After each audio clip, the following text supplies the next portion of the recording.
The Bhagavad Gita, or the Song of God, was revealed by Lord Shri Krishna to Arjuna on the threshold of the epic war of Mahabharata. A decisive battle between two sets of cousins, the Kauravas and the Pandavas, was just about to commence on the battlefield of Kurukshetra. A detailed account of the reasons that led to such a colossal war is given under Introduction, the setting of the Bhagavad Gita. The Bhagavad Gita is primarily a conversation between Lord Shri Krishna and Arjuna. However, the first chapter begins with a dialogue between King Dhritarashtra and his minister Sanjay.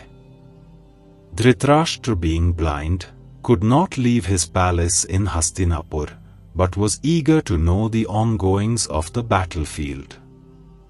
Sanjay was a disciple of sage Ved-Vyas, the author of the epic Mahabharata and several other Hindu scriptures.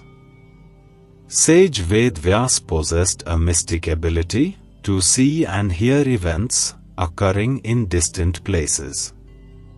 He had bestowed upon Sanjay the miraculous power of distant vision.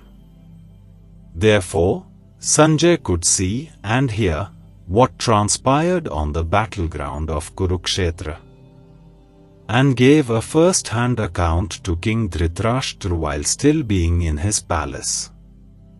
Chapter 1, Arjun Vishad Yog. Lamenting the consequences of war. Dhritarashtra said, O Sanjay, after gathering on the holy field of Kurukshetra and desiring to fight, what did my sons and the sons of Pandu are doing?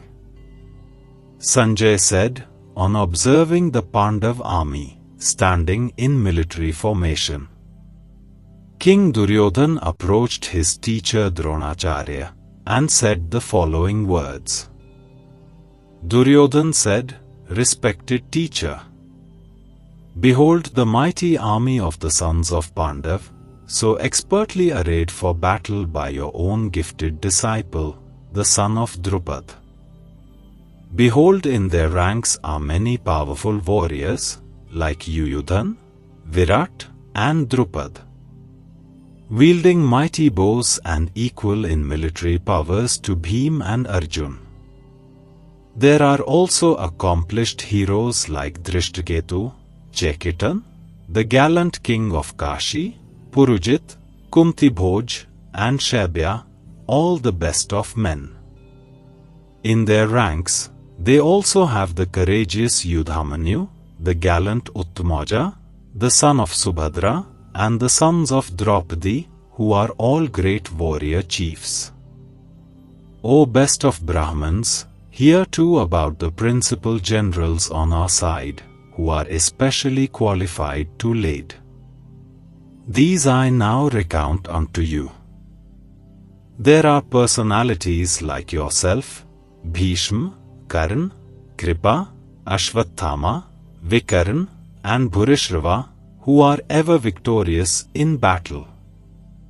Also, there are many other heroic warriors who are prepared to lay down their lives for my sake. They are all skilled in the art of warfare and equipped with various kinds of weapons. The strength of our army is unlimited, and we are safely marshalled by Grandsire Bhishma, while the strength of the Pandav army, carefully marshalled by Bhim, is limited. Therefore, I call upon all the generals of the Kaurava army now to give full support to Grandsire Bhishma, even as you defend your respective strategic points. Then, the grand old man of the Kuru dynasty, the glorious patriarch Bhishma, roared like a lion and blew his conch shell very loudly, giving joy to Duryodhana. Thereafter, conches, kettle drums, bugles, trumpets, and horns suddenly blared forth, and their combined sound was overwhelming. Then, from amidst the Pandav army, seated in a glorious chariot drawn by white horses, Madhav and Arjun blew their divine conch shells.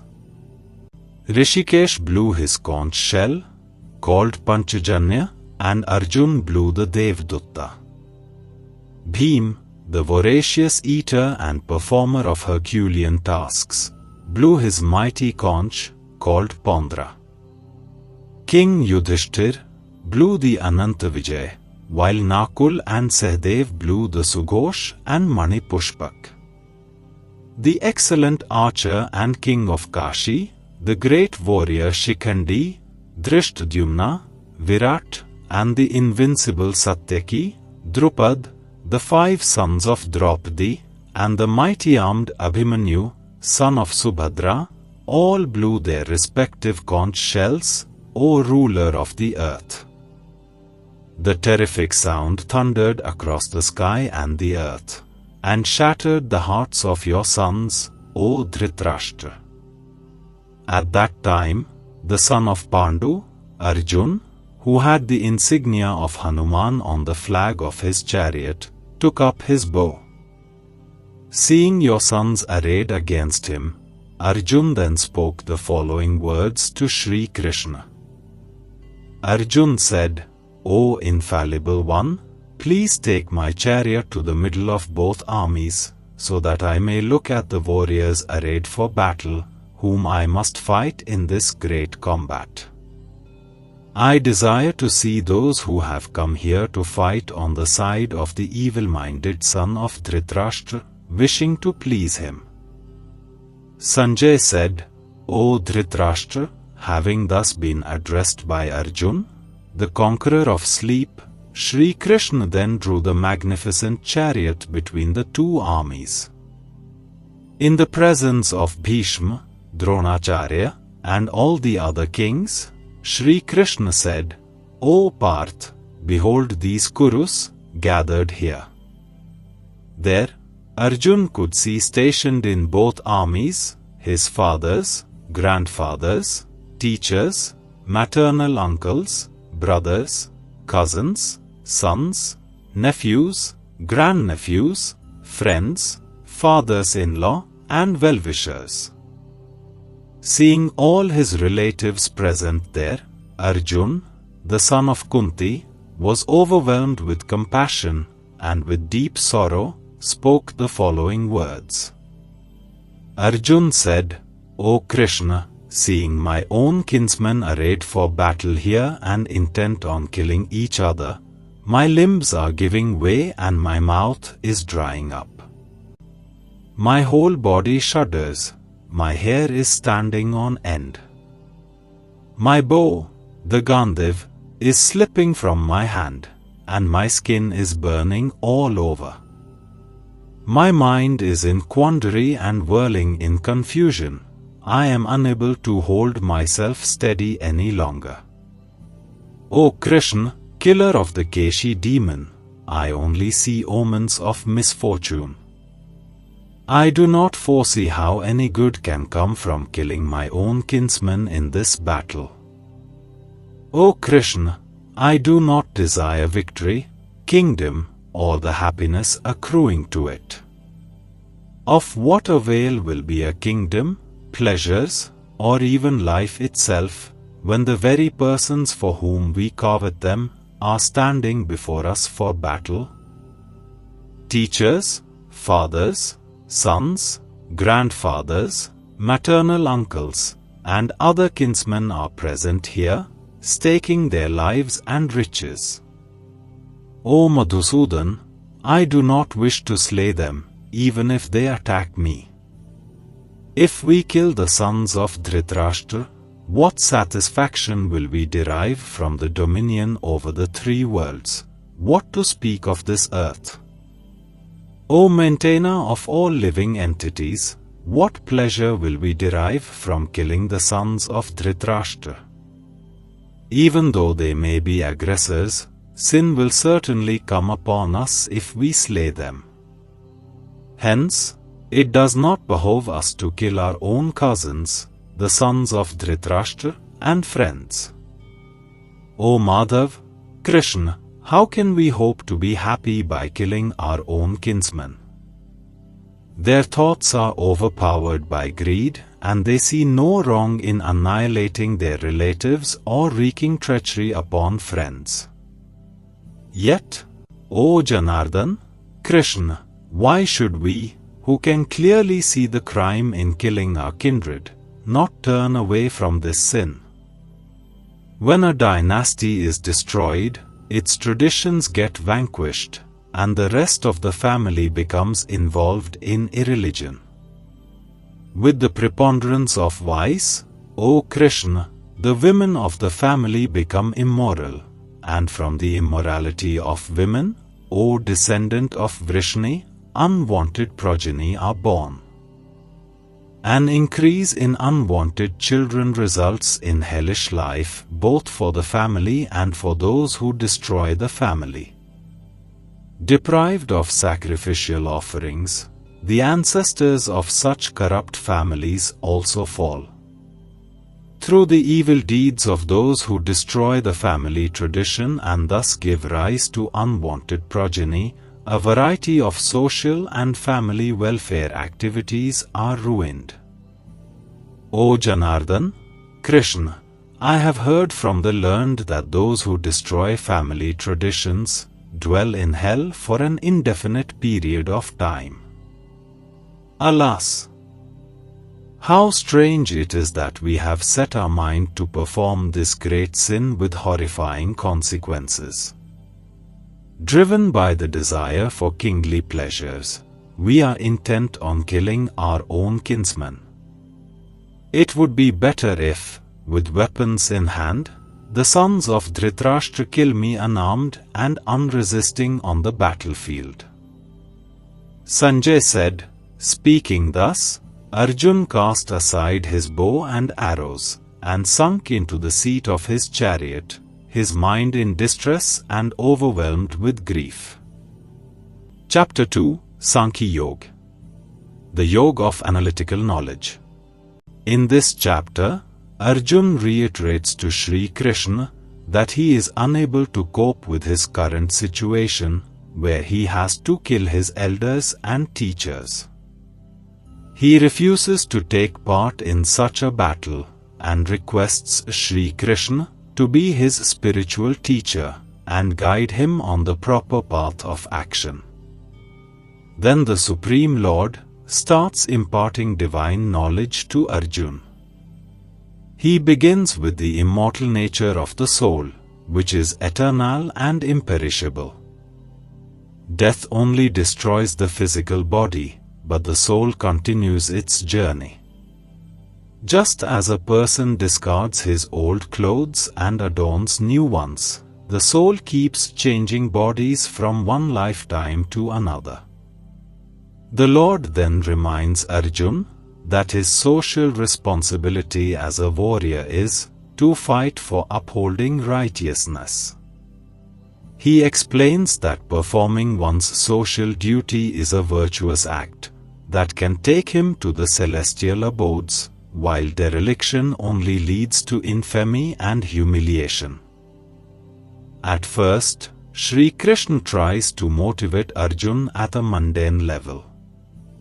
Then he moves deeper and starts explaining to Arjuna the science of work.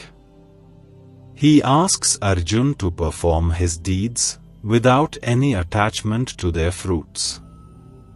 This science of working without desire for rewards is called the Yoga of the Intellect or Buddhi Yoga. He further advises that the intellect should be used to control the desire for rewards from work. By working with such intent, the bondage-creating karmas get transformed into bondage-breaking karmas, and a state beyond sorrows can be attained. Arjuna is curious to know more about those who are situated in divine consciousness. Sri Krishna, therefore, describes how persons who have attained transcendence are free from attachment, fear, and anger. They are undisturbed and equipoised in every situation. With their senses subdued, they keep their minds always absorbed in God. He also explains the progression of afflictions of the mind, such as greed, anger, lust, etc., and advises how these can be overcome. Chapter 2, Sankhya Yoga. The Yoga of Analytical Knowledge. Sanjay said, seeing Arjuna overwhelmed with pity, his mind grief-stricken, and his eyes full of tears, Shri Krishna spoke the following words. The Supreme Lord said, My dear Arjuna, how has this delusion overcome you in this hour of peril? It is not befitting an honorable person. It leads not to the higher abodes, but to disgrace. O Parth, it does not befit you to yield to this unmanliness. Give up such petty weakness of heart and arise, O vanquisher of enemies. Arjuna said, O Madhusudan, how can I shoot arrows in battle on men like Bhishma and Dronacharya, who are worthy of my worship? O destroyer of enemies? It would be better to live in this world by begging, than to enjoy life by killing these noble elders, who are my teachers. If we kill them, the wealth and pleasures we enjoy will be tainted with blood. We do not even know which result of this war is preferable for us, conquering them or being conquered by them. Even after killing them, we will not desire to live. Yet they have taken the side of the sons of Dhritarashtra, and now stand before us on the battlefield.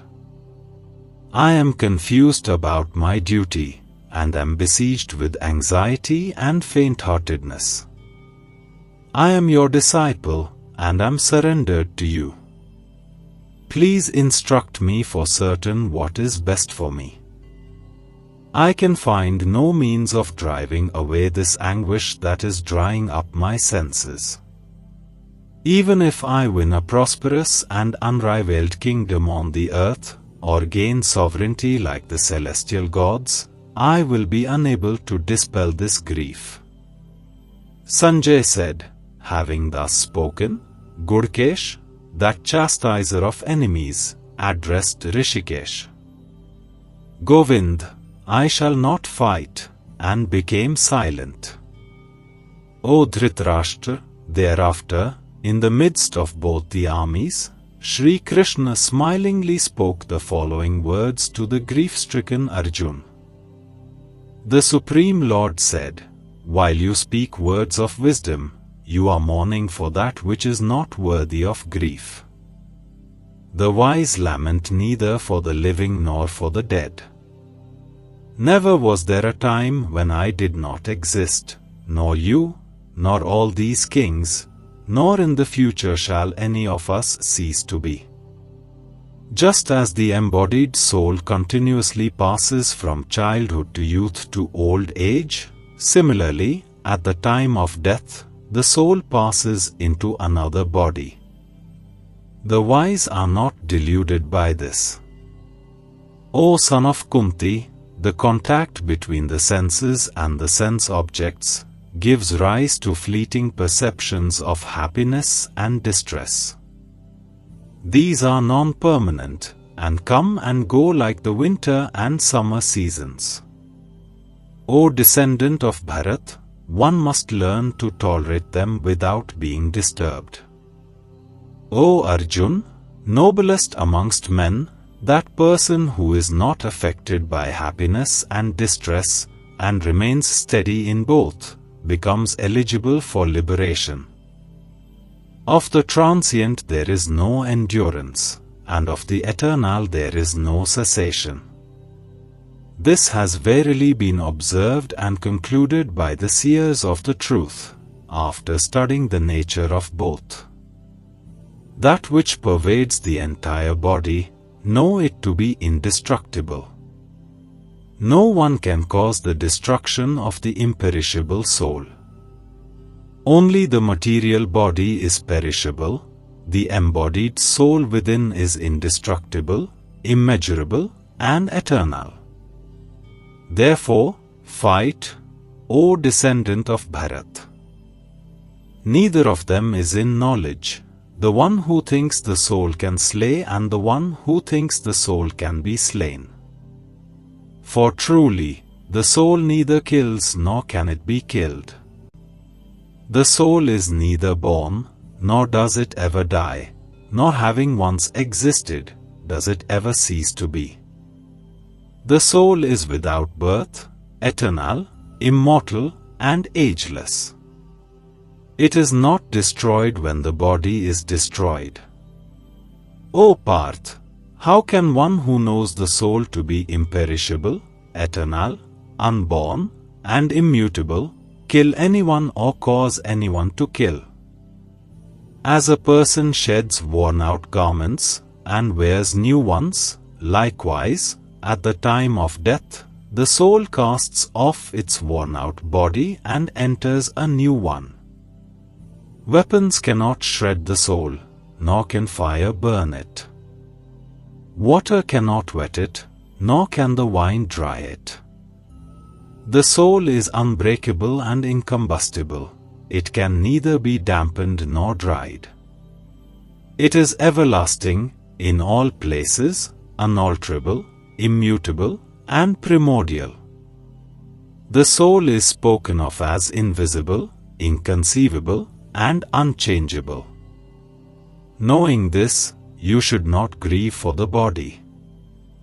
However, if you think that the self is subject to constant birth and death, O mighty armed Arjun, even then you should not grieve like this.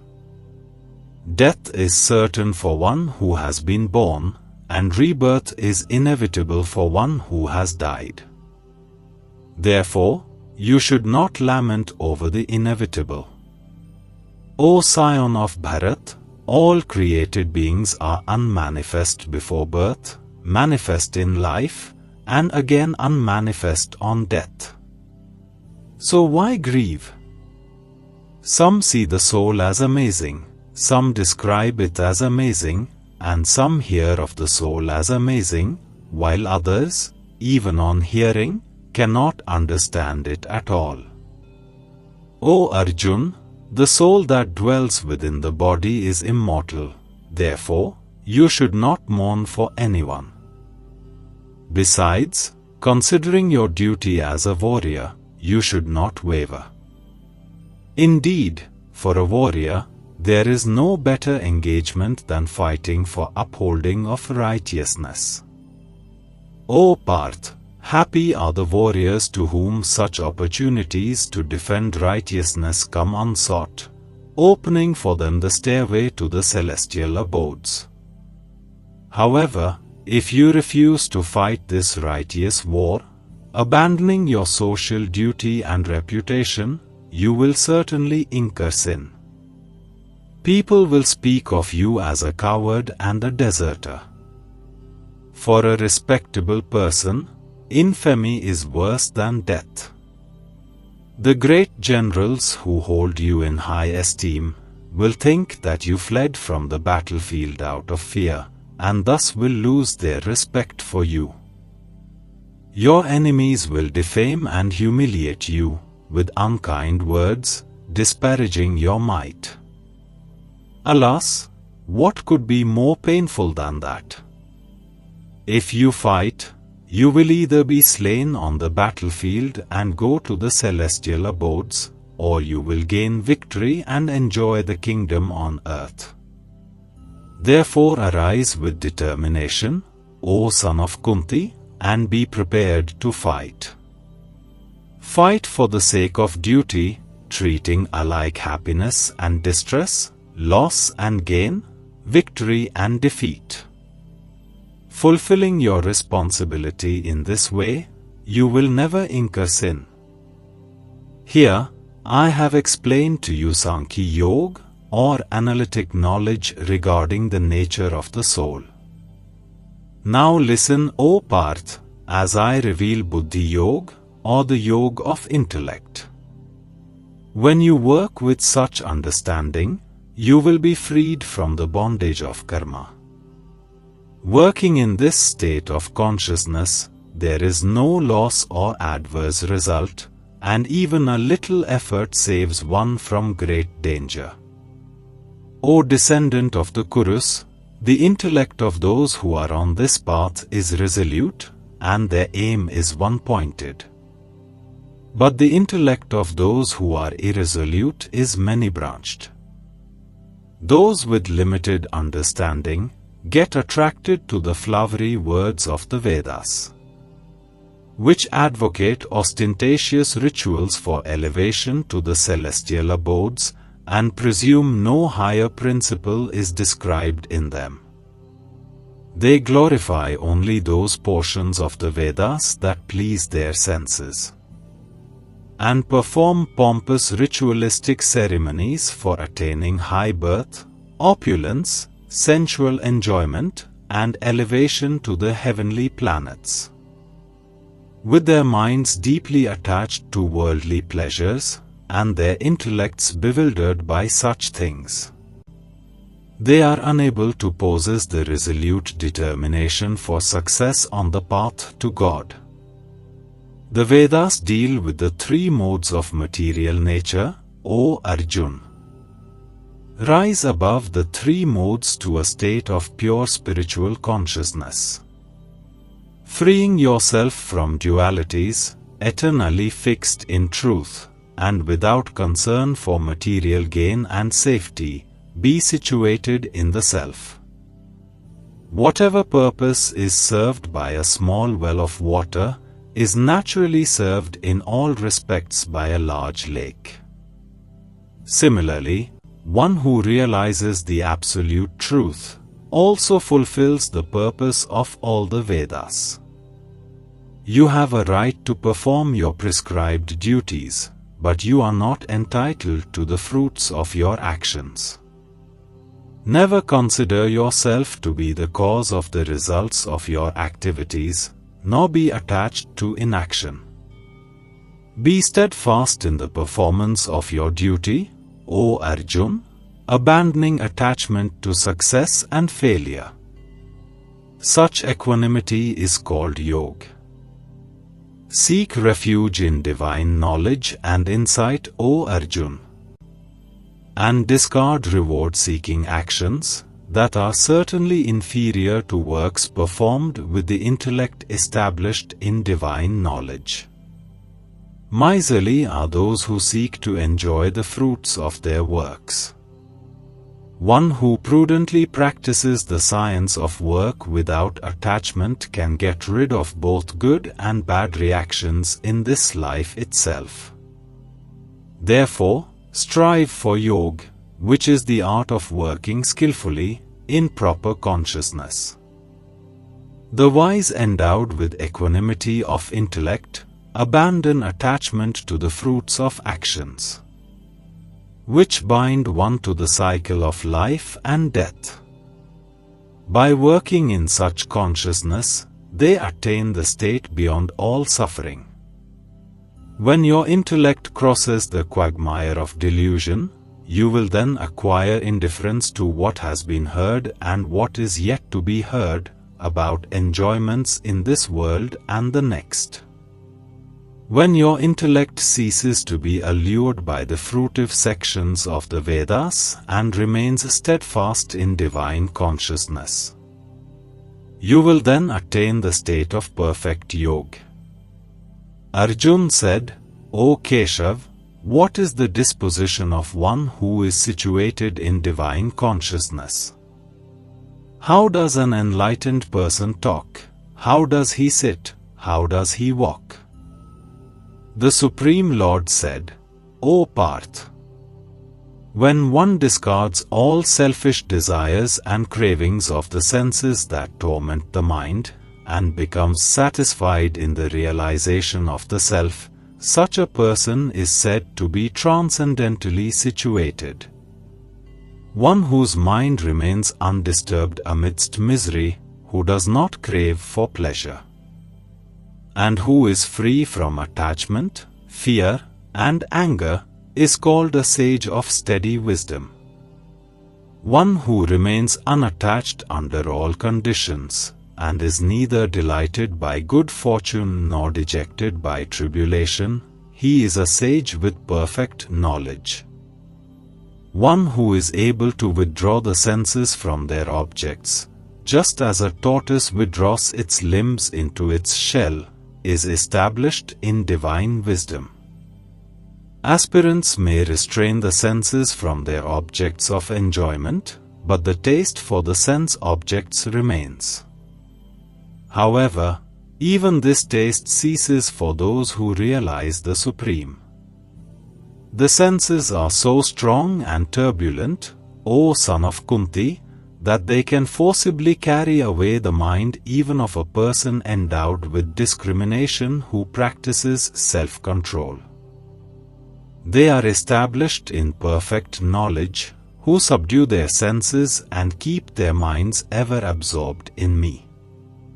While contemplating on the objects of the senses, one develops attachment to them. Attachment leads to desire, and from desire arises anger. Anger leads to clouding of judgment, which results in bewilderment of memory. When memory is bewildered, the intellect gets destroyed, and when the intellect is destroyed, one is ruined. But one who controls the mind, and is free from attachment and aversion, even while using the objects of the senses, attains the grace of God. By divine grace comes the peace in which all sorrows end. And the intellect of such a person of tranquil mind soon becomes firmly established in God. But an undisciplined person, who has not controlled the mind and senses, can neither have a resolute intellect nor steady contemplation on God. For one who never unites the mind with God, there is no peace. And how can one who lacks peace be happy? Just as a strong wind sweeps a boat off its chartered course on the water. Even one of the senses on which the mind focuses can lead the intellect astray. Therefore, one who has restrained the senses from their objects, O mighty armed Arjun, is firmly established in transcendental knowledge. What all beings consider as day is the night of ignorance for the wise, and what all creatures see as night is the day for the introspective sage. Just as the ocean remains undisturbed by the incessant flow of waters from rivers merging into it. Likewise, the sage who is unmoved despite the flow of desirable objects all around him attains peace, and not the person who strives to satisfy desires. That person, who gives up all material desires and lives free from a sense of greed, proprietorship, and egoism, attains perfect peace. O Parth, such is the state of an enlightened soul that having attained it, one is never again deluded. Being established in this consciousness even at the hour of death, one is liberated from the cycle of life and death and reaches the supreme abode of God. Chapter 3, Karma Yoga, the Yoga of Action. In this chapter, Shri Krishna expounds on Karma Yoga or the Yoga of Action. He explains to Arjuna that nobody can remain without action, even for a moment. Bound by their inherent modes of nature, all beings are always engaged in some work. Superior are those who practice Karma Yoga and continue to work diligently to fulfill their responsibilities externally. But internally they are unattached to them. However, the hypocrites display external renunciation but internally dwell upon the objects of their senses. Shri Krishna says that all living beings are an integral part of God's creation, and have roles and responsibilities to fulfill. Vedas prescribe performing yajna to please the celestial gods, who in return bestow material gains. These yajnas cause rains to fall, which aids in the production of food grains for the sustenance of life on earth. Those who live only for the delight of their senses, and do not accept their responsibility in this cycle, are sinful and living in vain. However, Sri Krishna says that, when works or prescribed duties are performed as an obligation to God, they are also considered yajna, sacrifice. He then explains that unlike the rest of humankind, the enlightened souls are not obliged to fulfill their bodily responsibilities. They are situated in knowledge of the self, and execute higher responsibilities of the soul. However, they do not abandon their social duties, as it may create disharmony in the minds of the common people, who look up to them for inspiration. Therefore, the wise continue to work without any personal motive, only to set good examples for others to follow. Else, the ignorant may abandon their prescribed duties prematurely. Sri Krishna mentions one such example of the enlightened King Janak, who performed his earthly duties as an ideal king and father. Arjuna then asks Sri Krishna why people commit sin, even when unwilling, as if by some force. Lord Krishna explains that lust alone is the sinful all-devouring enemy. Similar to a fire that is covered by smoke, or a mirror covered in dust, desire shrouds one's knowledge and deludes the intellect. In the end, Sri Krishna advises Arjuna that by controlling the senses, mind, and intellect, one can slay this enemy called desire, which is an embodiment of sin. Chapter 3, Karma Yoga, the Yoga of Action.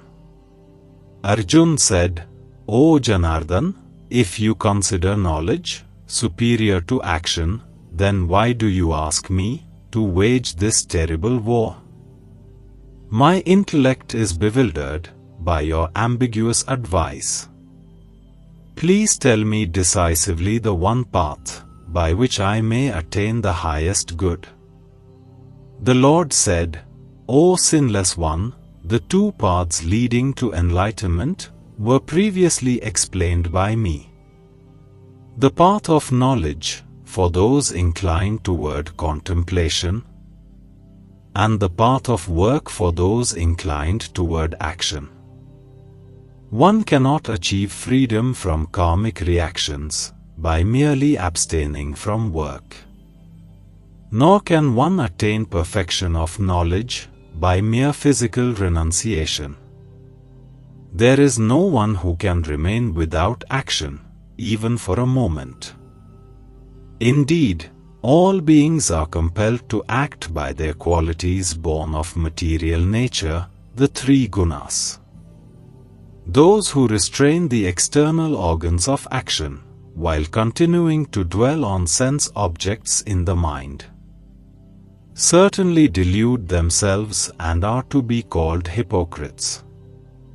But those karma yogis who control their knowledge senses with the mind, and engage the working senses in working without attachment, are certainly superior.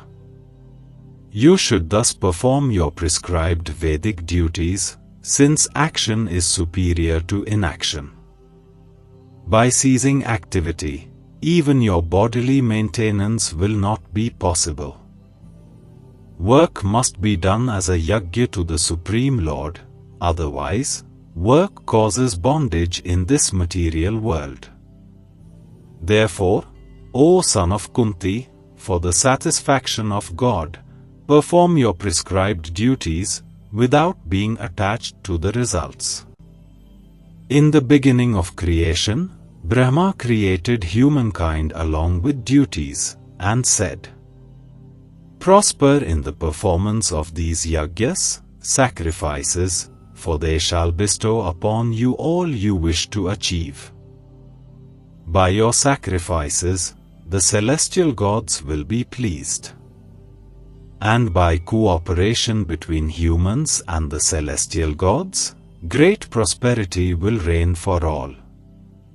The celestial gods, being satisfied by the performance of sacrifice, will grant you all the desired necessities of life. But those who enjoy what is given to them, without making offerings in return, are verily thieves. The spiritually minded, who eat food that is first offered in sacrifice, are released from all kinds of sin. Others, who cook food for their own enjoyment, verily eat only sin. All living beings subsist on food, and food is produced by rains. Rains come from the performance of sacrifice, and sacrifice is produced by the performance of prescribed duties. The duties for human beings are described in the Vedas, and the Vedas are manifested by God Himself.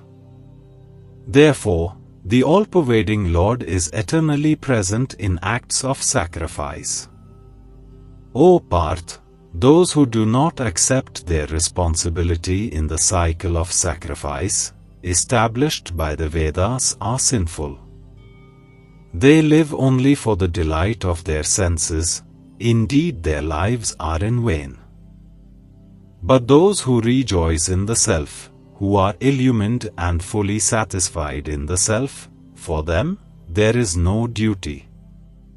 Such self-realized souls have nothing to gain or lose, either in discharging or renouncing their duties. Nor do they need to depend on other living beings to fulfill their self-interest. Therefore, giving up attachment, perform actions as a matter of duty, and by working without being attached to the fruits, one attains the Supreme. By performing their prescribed duties, King Janak and others attained perfection. You should also perform your duties to set an example for the good of the world. Whatever actions great persons perform, common people follow. Whatever standards they set, all the world pursues. There is no duty for me to do in all the three worlds, nor do I have anything to gain or attain. Yet, I am engaged in prescribed duties.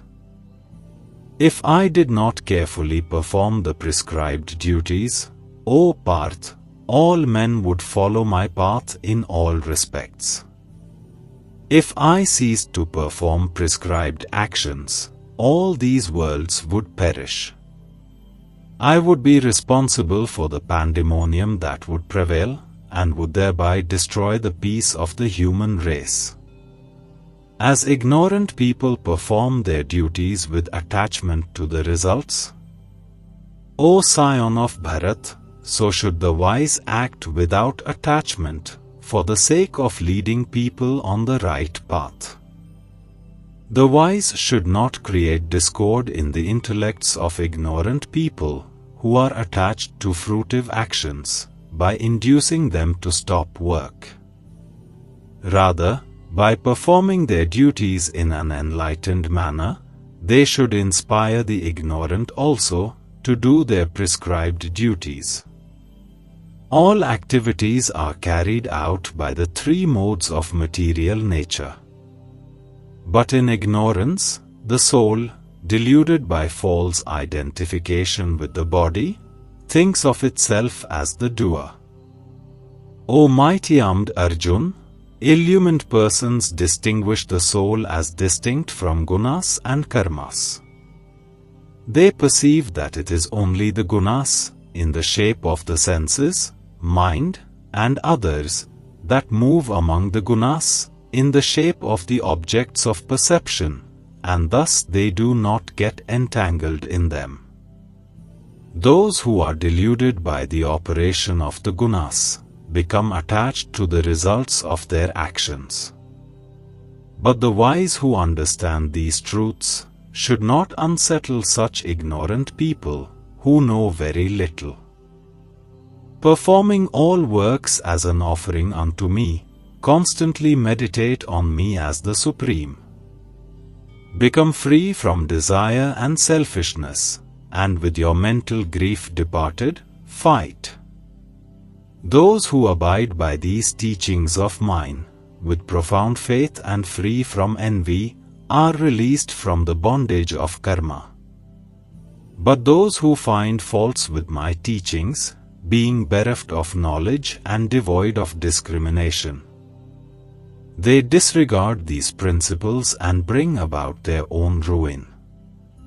Even wise people act according to their natures, for all living beings are propelled by their natural tendencies. What will one gain by repression? The senses naturally experience attachment and aversion to the sense objects. But do not be controlled by them, for they are waylayers and foes. It is far better to perform one's natural prescribed duty, though tinged with faults, than to perform another's prescribed duty, though perfectly. In fact, it is preferable to die in the discharge of one's duty than to follow the path of another, which is fraught with danger.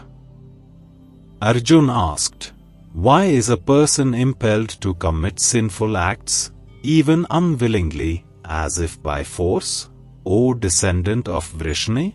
Krishna. The Supreme Lord said, "It is lust alone, which is born of contact with the mode of passion, and later transformed into anger. Know this as the sinful, all-devouring enemy in the world. Just as a fire is covered by smoke, a mirror is masked by dust, and an embryo is concealed by the womb, similarly one's knowledge gets shrouded by desire. The knowledge of even the most discerning gets covered by this perpetual enemy in the form of insatiable desire, which is never satisfied and burns like fire, O son of Kunti. The senses, mind, and intellect are said to be breeding grounds of desire. Through them, it clouds one's knowledge and deludes the embodied soul. Therefore, O best of the Bharats, in the very beginning, bring the senses under control and slay this enemy called desire, which is the embodiment of sin and destroys knowledge and realization. The senses are superior to the gross body, and superior to the senses is the mind. Beyond the mind is the intellect, and even beyond the intellect is the soul. Thus knowing the soul to be superior to the material intellect. O mighty armed Arjun, subdue the lower self, senses, mind, and intellect, by the higher self, strength of the soul, and kill this formidable enemy called lust. Chapter 4, Gyan Karm Sannyas Yoga. The Yoga of Knowledge and the Disciplines of Action. In this chapter, Shri Krishna reveals its pristine origin, to strengthen Arjun's faith in the knowledge which he was imparting. He says, "Arjun, as you are my devotee and a dear friend, I am revealing this supreme science of yoga to you. It is the same eternal science that I taught to the Sun God at the beginning of time. And in a continuous tradition, the same knowledge was passed to the saintly kings." Arjun wonders how someone who is almost his age could exist so many eons ago. He asks Shri Krishna, "How is it possible that you gave this knowledge to the Sun God and the others so many years back in time?" Shri Krishna clarifies Arjuna's doubts and discloses the divine mystery of his dissension. He says that although God is unborn and eternal, it is to establish dharma, the path of righteousness, that he descends on this earth by his Yogamaya power. His birth and activities are divine and cannot get tainted by material imperfections. Once a devotee knows this secret and engages in devotion with great faith, he attains God and does not take birth in this world again. Then Shri Krishna goes back to Karma Yoga, the subject from the previous chapter. He continues to explain the nature of work and its three principles: action, inaction, and forbidden action. He elaborates that the Karma Yogis, even while performing the most engaging task, are in the state of inaction and do not get entangled in the karmic reactions of such action. Knowing this, the ancient sages performed all their work as an act of sacrifice for the pleasure of God. They were not affected by happiness, distress, success, or failure. He explains that when sacrifice is suitably dedicated, performed with proper knowledge and pure sentiments, then its remnants become like nectar.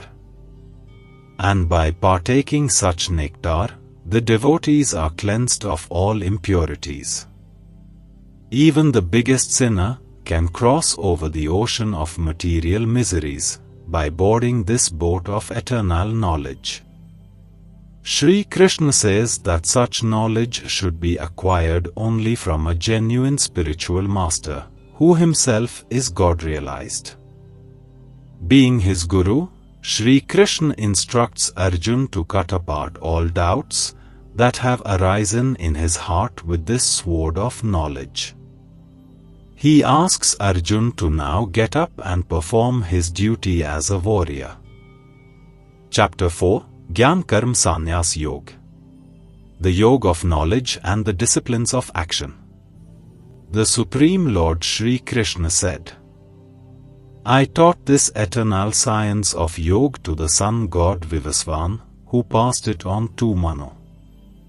And Manu, in turn, instructed it to Ikshvaku.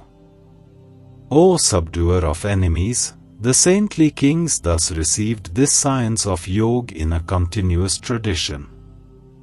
But with the long passage of time, it was lost to the world. The same ancient knowledge of Yoga, which is the supreme secret, I am today revealing unto you. Because you are my friend as well as my devotee, who can understand this transcendental wisdom. Arjuna said, You were born much after Vivasvan. How am I to understand that in the beginning you instructed this science to him? The Supreme Lord said, Both you and I have had many births, O Arjuna. You have forgotten them, while I remember them all, O Parantapa. Although I am unborn, the Lord of all living entities, and have an imperishable nature, yet I appear in this world by virtue of Yogamaya, my divine power. Whenever there is a decline in righteousness and an increase in unrighteousness, O Arjuna, at that time I manifest myself on earth. To protect the righteous, to annihilate the wicked, and to re-establish the principles of dharma I appear on this earth, age after age. Those who understand the divine nature of my birth and activities, after leaving the body, do not have to take birth again, but come to my eternal abode. Being fully absorbed in me, and taking refuge in me. Many persons in the past became purified by the knowledge of me, and thus attained my divine love. In whatever way people surrender unto me, I reciprocate accordingly. Everyone follows my path, knowingly or unknowingly, O son of Pritha. In this world, those desiring success in material activities worship the celestial gods, since material rewards manifest quickly. The 4 categories of occupations were created by me, according to people's qualities and activities. Although I am the creator of this system, know me to be the non-doer and eternal. Activities do not taint me, nor do I desire the fruits of action. One who knows me in this way is never bound by the karmic reactions of work. Knowing this truth, even seekers of liberation in ancient times performed actions. Therefore, following the footsteps of those ancient sages, you too should perform your duty. What is action and what is inaction? Even the wise are confused in determining this. Now I shall explain to you the secret of action, by knowing which, you may free yourself from material bondage. You must understand the nature of all 3, recommended action, wrong action, and inaction. The truth about these is profound and difficult to understand. Those who see action in inaction and inaction in action are truly wise amongst humans. Although performing all kinds of actions, they are yogis and masters of all their actions. The enlightened sages call those persons wise, whose every action is free from the desire for material pleasures, and who have burnt the reactions of work in the fire of divine knowledge. Such people, having given up attachment to the fruits of their actions, are always satisfied and not dependent on external things. Despite engaging in activities, they do not do anything at all. Free from expectations and the sense of ownership. With the mind and intellect fully controlled. They incur no sin even though performing actions by their body.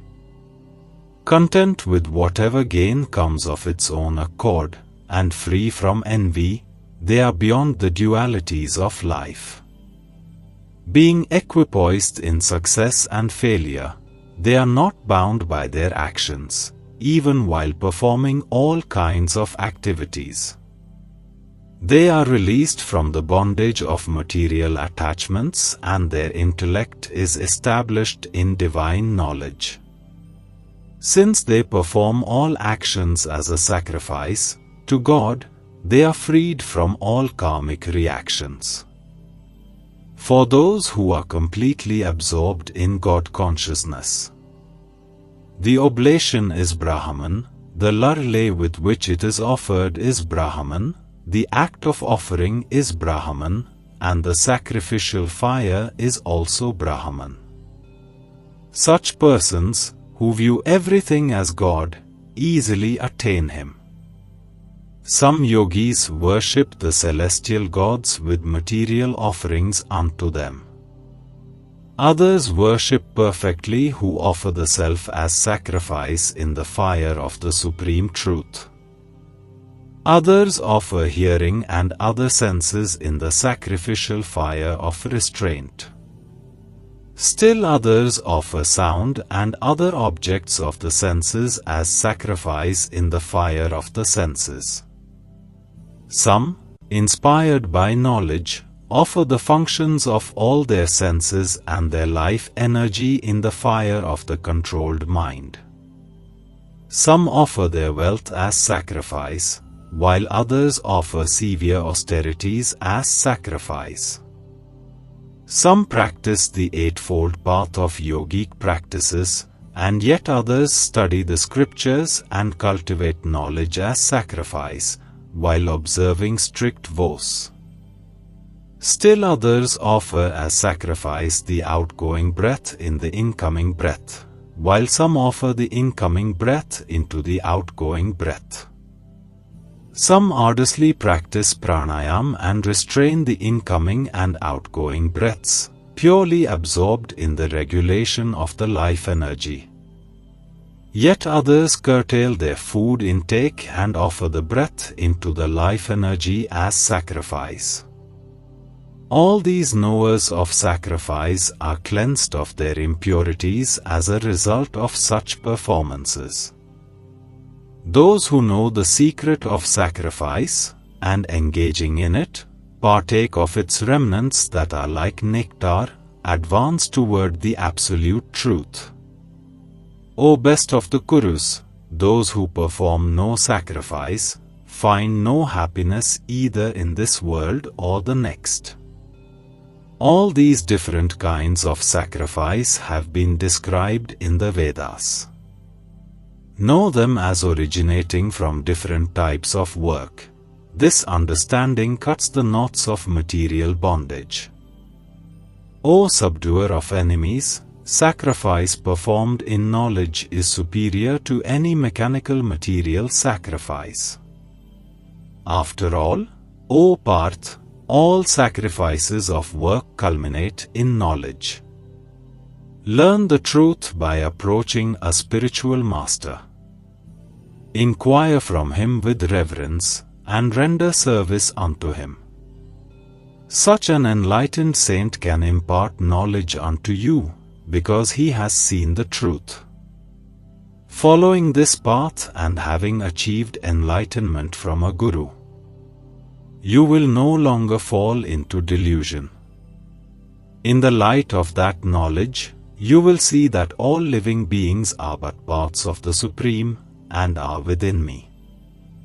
Even those who are considered the most immoral of all sinners can cross over this ocean of material existence by seating themselves in the boat of divine knowledge. As a kindled fire reduces wood to ashes, so does the fire of knowledge burn to ashes all reactions from material activities. In this world, there is nothing as purifying as divine knowledge. One who has attained purity of mind through prolonged practice of yoga receives such knowledge within the heart in due course of time. Those whose faith is deep and who have practiced controlling their mind and senses attain divine knowledge. Through such transcendental knowledge, they quickly attain everlasting supreme peace. But persons who possess neither faith nor knowledge, and who are of a doubting nature, suffer a downfall. For the skeptical souls, there is no happiness either in this world or the next. O Arjun, actions do not bind those who have renounced karma in the fire of yoga, whose doubts have been dispelled by knowledge, and who are situated in knowledge of the self. Therefore, with the sword of knowledge, cut asunder the doubts that have arisen in your heart. O scion of Bharat, establish yourself in Karma Yoga. Arise, stand up, and take action. Chapter 5, Karma Sannyas Yoga. The Yoga of Renunciation. In this chapter, Sri Krishna compares Karma Sannyas Yoga, the path of renunciation of actions, with Karma Yoga, the path of work in devotion. He says, we can choose either of the two paths, as both lead to the same destination. However, he explains that the renunciation of actions is rather challenging, and can only be performed flawlessly by those whose minds are adequately pure. Purification of the mind can be achieved only by working in devotion. Therefore, Karma Yoga is a more appropriate path for the majority of humankind. The Karma Yogis with a purified intellect perform their worldly duties without any attachment to its fruit. They dedicate all their works and its results to God.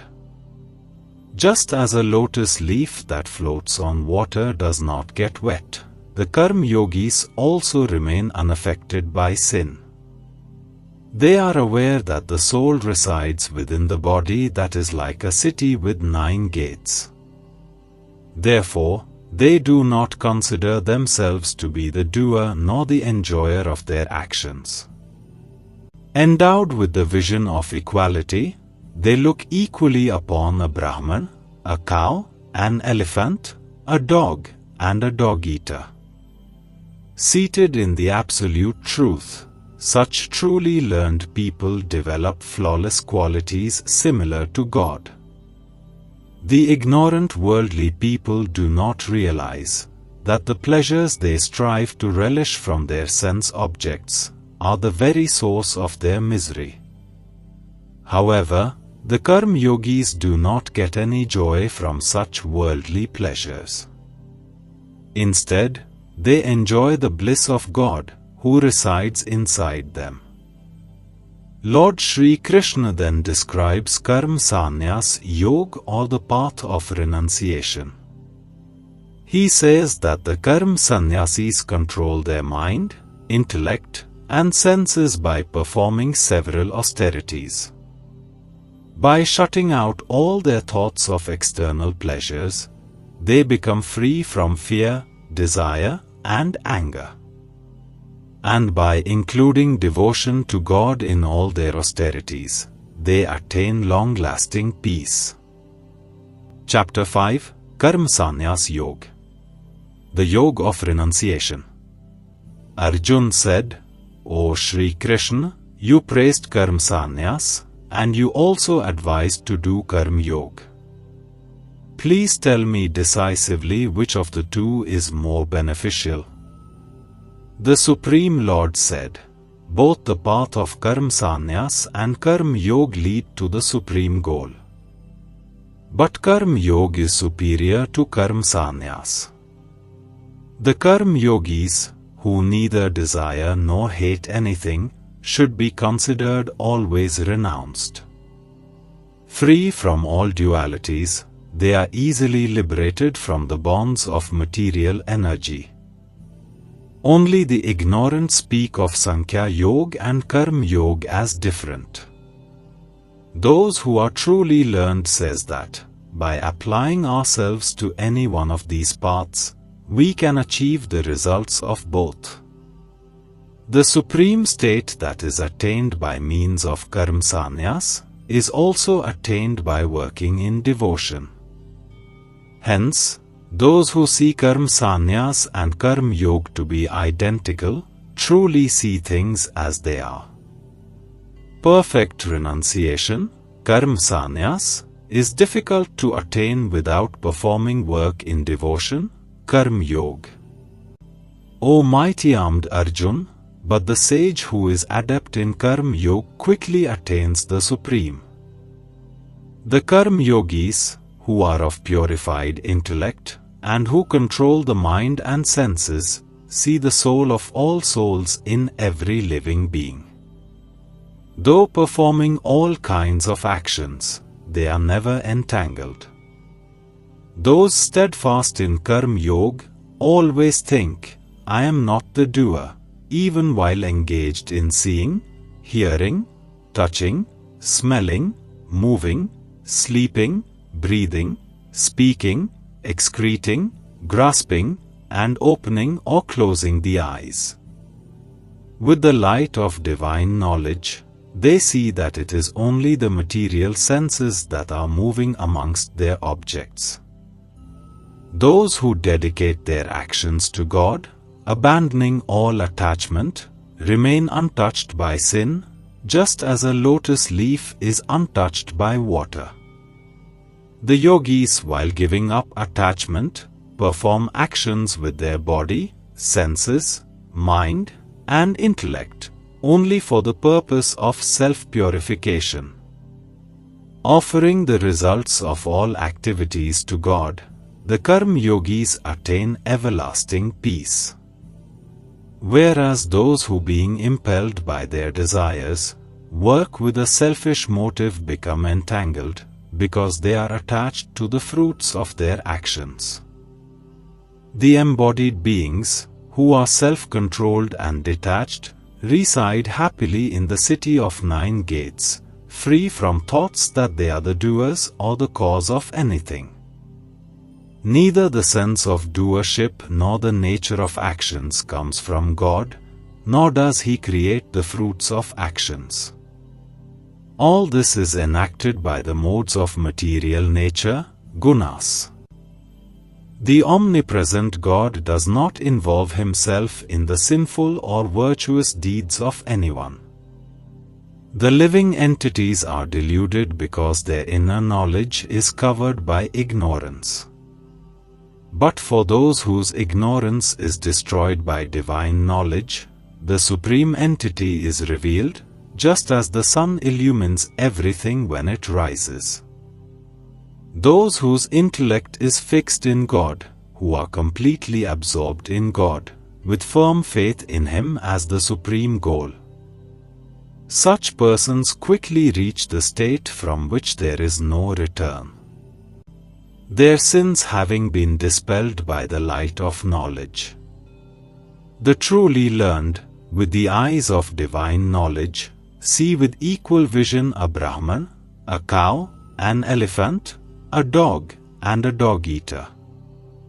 Those whose minds are established in equality of vision, conquer the cycle of birth and death in this very life. They possess the flawless qualities of God, and are therefore seated in the absolute truth. Established in God, having a firm understanding of divine knowledge, and not hampered by delusion. They neither rejoice in getting something pleasant nor grieve on experiencing the unpleasant. Those who are not attached to the external sense pleasures, realize divine bliss in the self. Being united with God through yoga, they experience unending happiness. The pleasures that arise from contact with the sense objects, though appearing as enjoyable to worldly-minded people, are verily a source of misery. O son of Kunti, such pleasures have a beginning and an end, so the wise do not delight in them. Those persons are yogis, who before giving up the body, are able to check the forces of desire and anger, and they alone are happy. Those who are happy within themselves, enjoying the delight of God within, and are illumined by the inner light. Such yogis are united with the Lord and are liberated from material existence. Those holy persons, whose sins have been purged, whose doubts are annihilated, whose minds are disciplined, and who are devoted to the welfare of all beings, attain God and are liberated from material existence. For those sannyasis, who have broken out of anger and lust, through constant effort, who have subdued their mind, and are self-realized, liberation from material existence is both here and hereafter. Shutting out all thoughts of external enjoyment, with the gaze fixed on the space between the eyebrows, equalizing the flow of the incoming and outgoing breath in the nostrils, and thus controlling the senses, mind, and intellect, the sage who becomes free from desire, fear, and anger, always lives in freedom. Having realized me as the enjoyer of all sacrifices and austerities, the Supreme Lord of all the worlds, and the selfless friend of all living beings, my devotee attains peace. Chapter 6, Dhyan Yoga. The Yoga of Meditation. In this chapter, Shri Krishna continues the comparative evaluation between Karma Yoga, the practice of spirituality while performing worldly duties, and Karma Sannyas Yoga, the practice of spirituality in a renounced state. He reiterates that Karma Yoga is a more practicable path than Karma Sannyas. When work is done with devotion, it purifies the mind and enhances the spiritual realization. The mind then becomes tranquil, and meditation becomes the primary means of elevation. The yogis strive to conquer the mind through meditation because a trained mind is the best friend. An untrained mind can be the worst enemy for a spiritual aspirant. Shri Krishna cautions Arjuna that by merely engaging in severe austerities, one cannot progress on the spiritual path. Therefore, moderation must be maintained, even in basic necessities like food, sleep, work, recreation, etc. Shri Krishna then explains Yoga Sadhana, or the spiritual practice for uniting the mind with God. He says, similar to a lamp that does not flicker in a windless place, a sadhak should practice keeping his mind steady in meditation.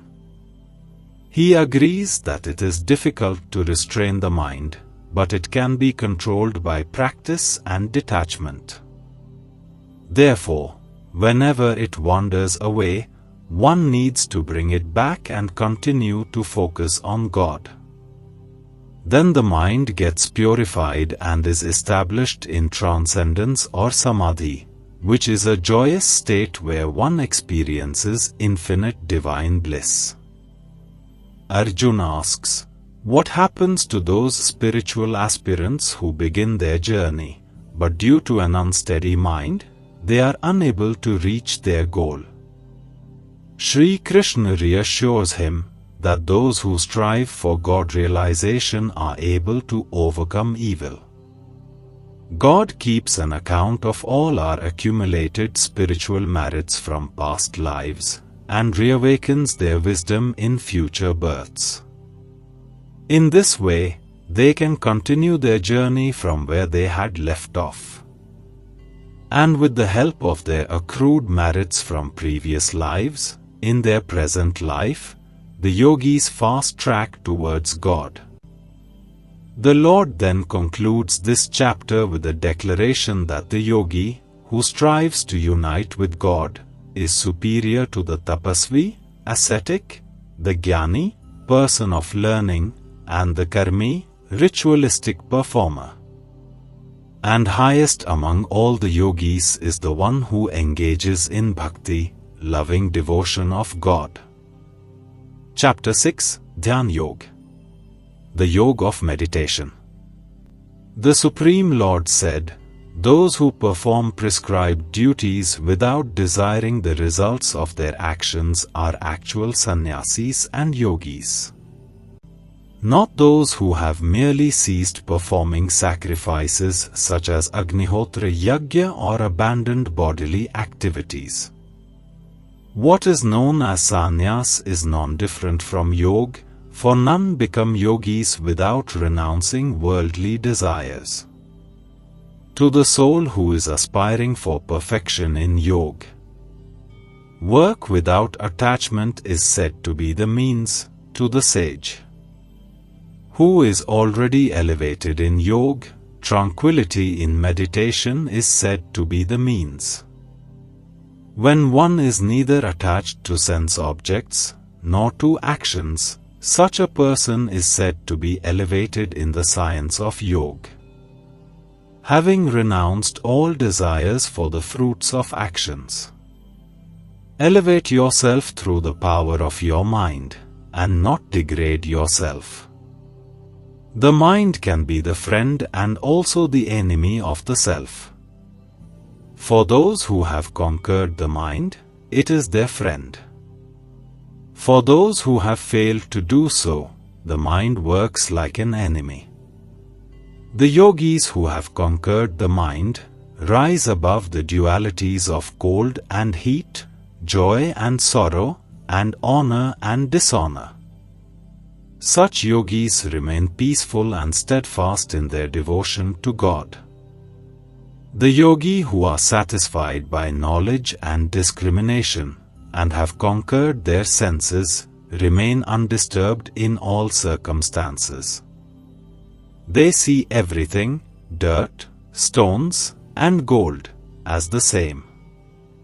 The yogis look upon all, well-wishers, friends, foes, the pious, and the sinners, with an impartial intellect.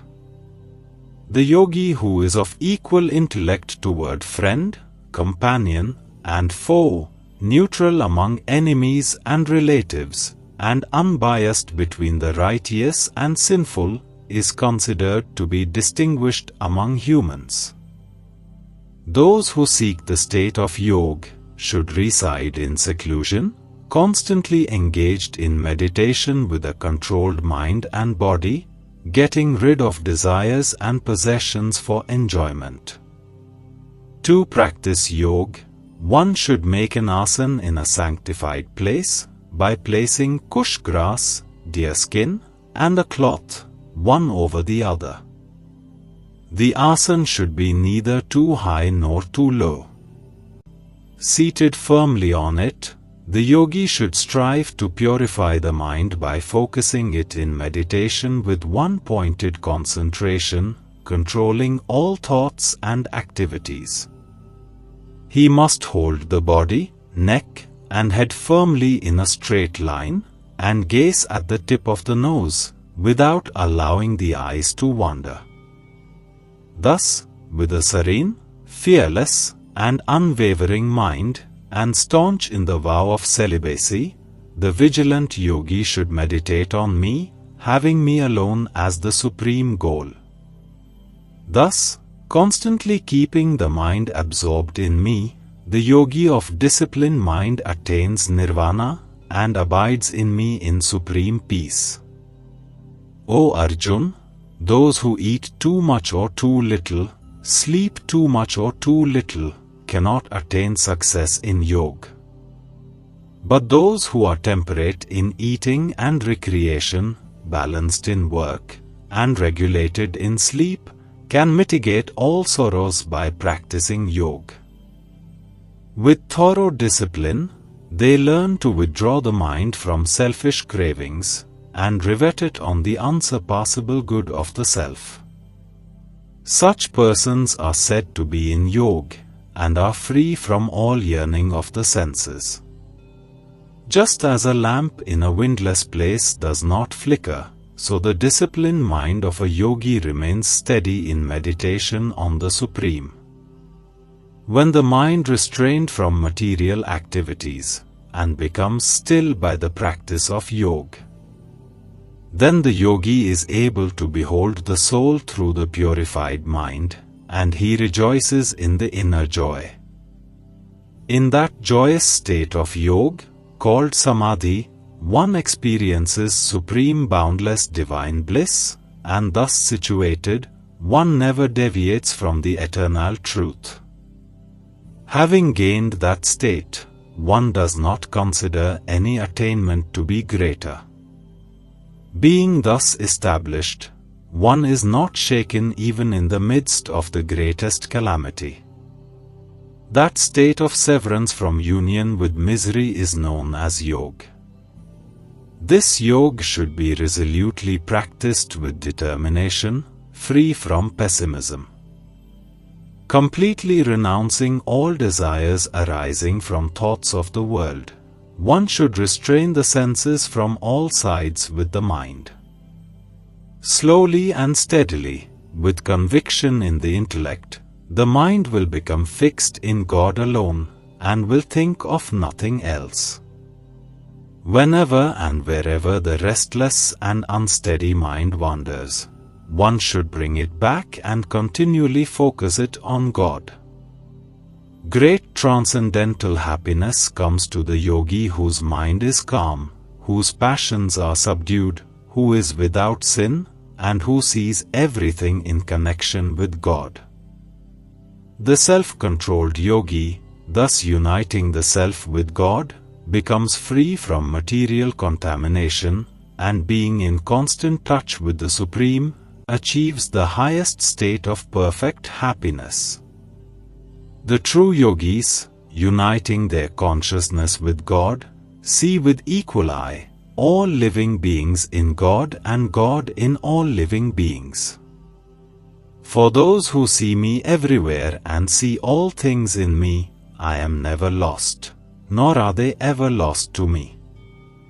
The yogi who is established in union with me, and worships me as the Supreme Soul residing in all beings, dwells only in me, though engaged in all kinds of activities. I regard them to be perfect yogis who see the true equality of all living beings, and respond to the joys and sorrows of others as if they were their own. Arjun said, "The system of yoga that you have described, O Madhusudan, appears impractical and unattainable to me due to the restless mind. The mind is very restless, turbulent, strong and obstinate, O Krishna. It appears to me that it is more difficult to control than the wind." Lord Krishna said, "O mighty armed son of Kunti, what you say is correct. The mind is indeed very difficult to restrain. But by practice and detachment, it can be controlled. Yoga is difficult to attain for one whose mind is unbridled. However, those who have learnt to control the mind, and who strive earnestly by proper means, can attain perfection in yoga. This is my opinion." Arjun said, "What is the fate of the unsuccessful yogi who begins the path with faith, but who does not endeavor sufficiently due to an unsteady mind, and is unable to reach the goal of yoga in this life? Does such a person who deviates from yoga get deprived of both material and spiritual success, O mighty armed Krishna, and perish like a broken cloud with no position in either sphere? O Krishna, please dispel this doubt of mine completely, for who other than you can do so?"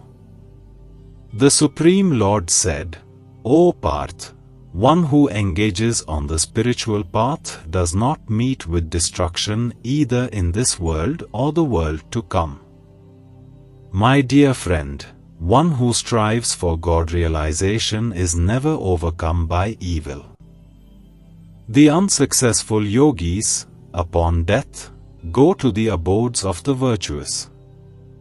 After dwelling there for many ages, they are again reborn in the earth plane, into a family of pious and prosperous people. Else, if they had developed dispassion due to long practice of yoga, they are born into a family endowed with divine wisdom. Such a birth is very difficult to attain in this world.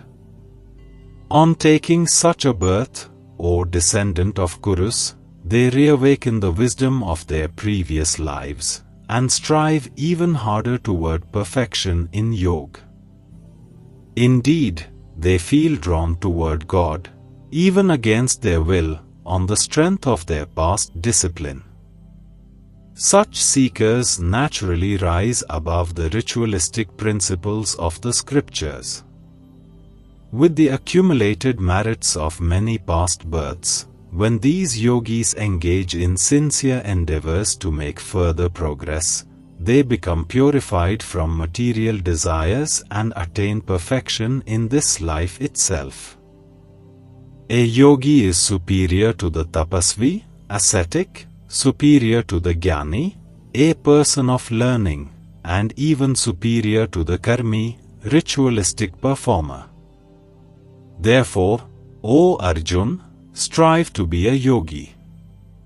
Of all yogis, those whose minds are always absorbed in me, and who engage in devotion to me with great faith, them I consider to be the highest of all.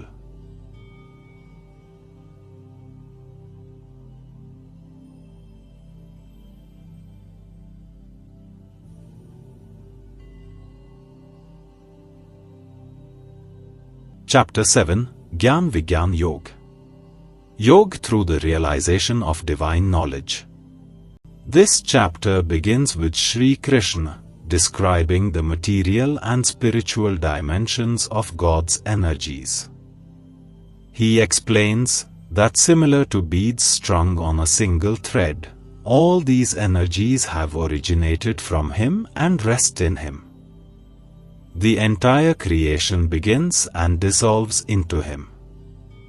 Although it is very difficult to overcome His material energy Maya, those who surrender to Him can easily cross over it by His grace. He then describes the 4 kinds of people who engage in His devotion, and the other 4 who do not surrender to Him. He says that those devotees who worship Him, in knowledge with their mind and intellect, merged in Him, and are dearest to Him. Yet, some are deluded by material desires and surrender to the celestial gods, who bestow upon them temporary material prosperity. However, these celestial gods also get their powers from the Supreme Lord. Therefore, the worthiest object of devotion is the Almighty God Himself. Sri Krishna further confirms that He is the ultimate truth and the highest authority. He possesses several divine attributes such as omnipotence, omnipresence, and omniscience. However, His divine Yogmaya power hides His imperishable nature and eternal divine form. Those devotees who surrender to Him and take His shelter receive the divine knowledge of the Supreme God, the Self, and the entire field of the karmic actions. Chapter 7, Gyan Vigyan Yog.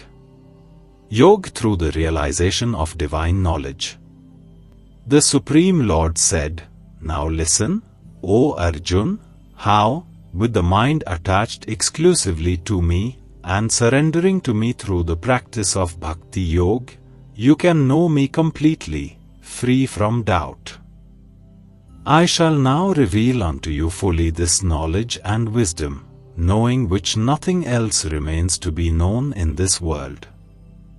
Amongst thousands of persons, hardly one strives for perfection, and amongst those who have achieved perfection, hardly one knows me in truth. Earth, water, fire, air, space, mind, intellect, and ego, these are 8 components of my material energy. Such is my inferior energy. But beyond it, O mighty armed Arjun, I have a superior energy. This is the Jiva Shakti, the soul energy, which comprises the embodied souls who are the basis of life in this world. Know that all living beings are manifested by these 2 energies of mine. I am the source of the entire creation, and into me, it again dissolves. There is nothing higher than myself, O Arjun. Everything rests in me, as beads strung on a thread. I am the taste in water, O son of Kunti, and the radiance of the sun and the moon. I am the sacred syllable Om in the Vedic mantras. I am the sound in ether, and the ability in humans. I am the pure fragrance of the earth, and the brilliance in fire. I am the life force in all beings, and the penance of the ascetics. O Arjun, know that I am the eternal seed of all beings. I am the intellect of the intelligent, and the splendor of the glorious. O best of the Bharats, in strong persons, I am their strength devoid of desire and passion.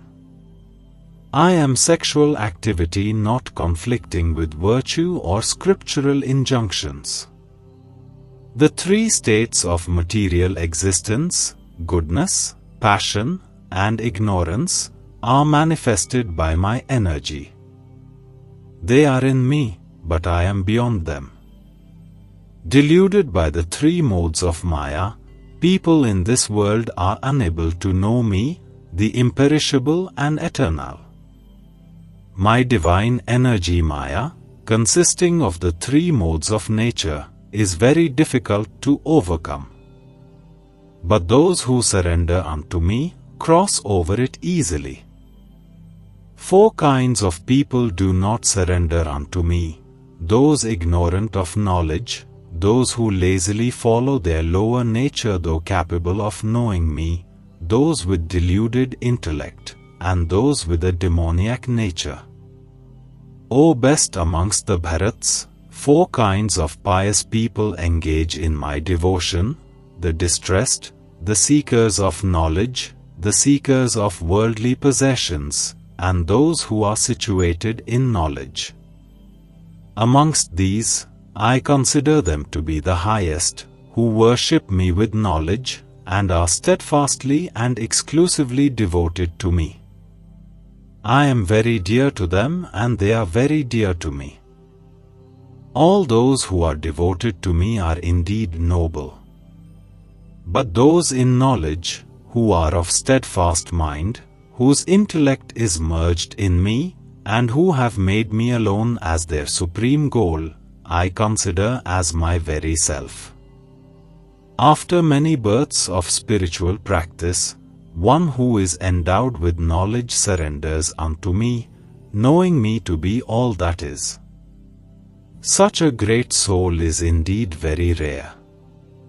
Those whose knowledge has been carried away by material desires surrender to the celestial gods. Following their own nature, they worship the Devtas, practicing rituals meant to propitiate these celestial personalities. Whatever celestial form a devotee seeks to worship with faith, I steady the faith of such a devotee in that form. Endowed with faith, the devotee worships a particular celestial god and obtains the objects of desire. But in reality, I alone arrange these benefits. But the fruit gained by these people of little understanding is perishable. Those who worship the celestial gods go to the celestial abodes, while my devotees come to me. The less intelligent think that I, the Supreme Lord Shri Krishna, was formless earlier and have now assumed this personality. They do not understand the imperishable exalted nature of my personal form. I am not manifest to everyone, being veiled by my divine Yogmaya energy. Hence, those without knowledge do not know that I am without birth and changeless. O Arjun, I know of past, present, and future, and I also know all living beings, but me no one knows. O descendant of Bharat, the dualities of desire and aversion arise from illusion. O conqueror of enemies, all living beings in the material realm are deluded by these. But persons, whose sins have been destroyed by engaging in pious activities, become free from the illusion of dualities. Such persons worship me with determination. Those who take shelter in me, striving for liberation from old age and death, come to know the Brahman, the individual self, and the entire field of karmic action. Those who know me as the governing principle of the Adhibhuta, field of matter, and the Adhideva, the celestial gods, and as Adhyajna, the Lord of all sacrificial performances, such enlightened souls are in full consciousness of me even at the time of death. Chapter 8, Akshar Brahm Yoga, the Yoga of the Eternal God. In this chapter, Shri Krishna briefly describes several significant concepts and terms that the Upanishads expound in detail. He also explains what decides the destination of the soul after death. He says that, if we remember God at the time of death, we can definitely attain Him. Therefore, alongside doing our daily works, we must always practice thinking of God. We can do this by thinking of His qualities, attributes, virtues, etc. A persistent yogic meditation upon God by chanting His names is also a good practice. Through exclusive devotion, when our mind is perfectly absorbed in Him, we will elevate from the material dimension to the spiritual realm. Sri Krishna then talks about the various abodes in the material realm and the cycle of creation. He further explains how the multitudes of beings manifest on these abodes, and at the time of dissolution, everything absorbs back into Him.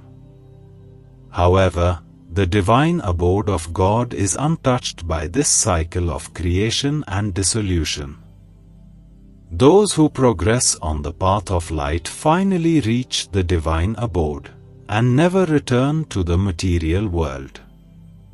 Whereas those fallen souls who tread the path of darkness endlessly keep transmigrating in the cycle of birth, old age, sickness, and death. Chapter 8, Akshar Brahm Yoga. The Yoga of the Eternal God. Arjuna said, O Supreme Lord, what is Brahman, absolute reality, what is Adhyatma, the individual soul, and what is Karma? What is said to be Adhibhuta, and who is said to be Adhideva? Who is Adhyajana in the body, and how is he the Adhyajana? O Krishna, how are you to be known at the time of death by those of steadfast mind? The Lord said, the supreme indestructible entity is called Brahman, one's own self is called Adhyatma. Actions pertaining to the material personality of living beings and its development are called karma, or fruitive activities. O best of the embodied souls, the physical manifestation that is constantly changing is called Adhibhuta. The universal form of God, which presides over the celestial gods in this creation, is called Adhideva. I, who dwell in the heart of every living being, am called Adhyajana, or the Lord of all sacrifices. Those who relinquish the body while remembering me at the moment of death will come to me. There is certainly no doubt about this. Whatever one remembers, upon giving up the body at the time of death, O son of Kunti, one attains that state, being always absorbed in such contemplation. Therefore, always remember me and also do your duty of fighting the war. With mind and intellect surrendered to me, you will definitely attain me, of this, there is no doubt. With practice, O Parth, when you constantly engage the mind in remembering me, the Supreme Divine Personality, without deviating, you will certainly attain me. God is omniscient, the most ancient one, the controller, subtler than the subtlest, the support of all, and the possessor of an inconceivable divine form. He is brighter than the sun, and beyond all darkness of ignorance. One who at the time of death, with unmoving mind attained by the practice of yoga, fixes the prana between the eyebrows, and steadily remembers the Divine Lord with great devotion, certainly attains Him. Scholars of the Vedas describe Him as imperishable. Great ascetics practice the vow of celibacy and renounce worldly pleasures to enter into Him. I shall now explain to you briefly the path to that goal. Restraining all the gates of the body and fixing the mind in the heart region, and then drawing the life breath to the head, one should get established in steadfast yogic concentration. One who departs from the body while remembering me, the Supreme Personality, and chanting the syllable Om, will attain the supreme goal. O Parth, for those yogis who always think of me with exclusive devotion, I am easily attainable because of their constant absorption in me. Having attained me, the great souls are no more subject to rebirth in this world, which is transient and full of misery, because they have attained the highest perfection. In all the worlds of this material creation, up to the highest abode of Brahma, you will be subject to rebirth, O Arjun. But on attaining my abode, O son of Kunti, there is no further rebirth. One day of Brahma, Kalp, lasts 1,000 cycles of the 4 ages, Mahayug, and his night also extends for the same span of time. The wise who know this understand the reality about day and night. At the advent of Brahma's day, all living beings emanate from the unmanifest source. And at the fall of his night, all embodied beings again merge into their unmanifest source. Multitudes of beings repeatedly take birth with the advent of Brahma's day and are reabsorbed on the arrival of the cosmic night, to manifest again automatically on the advent of the next cosmic day. Transcendental to this manifest and unmanifest creation, there is yet another unmanifest eternal dimension. That realm does not cease even when all others do. That unmanifest dimension is the supreme goal, and upon reaching it, one never returns to this mortal world. That is my supreme abode. The Supreme Divine Personality is greater than all that exists. Although He is all-pervading and all living beings are situated in Him, yet He can be known only through devotion. I shall now describe to you the different paths of passing away from this world, O best of the Bharats. One of which leads to liberation and the other leads to rebirth. Those who know the Supreme Brahman and who depart from this world. During the 6 months of the sun's northern course, the bright fortnight of the moon, and the bright part of the day, attain the supreme destination. The practitioners of Vedic rituals, who pass away during the 6 months of the sun's southern course, the dark fortnight of the moon, the time of smoke, the night, attain the celestial abodes.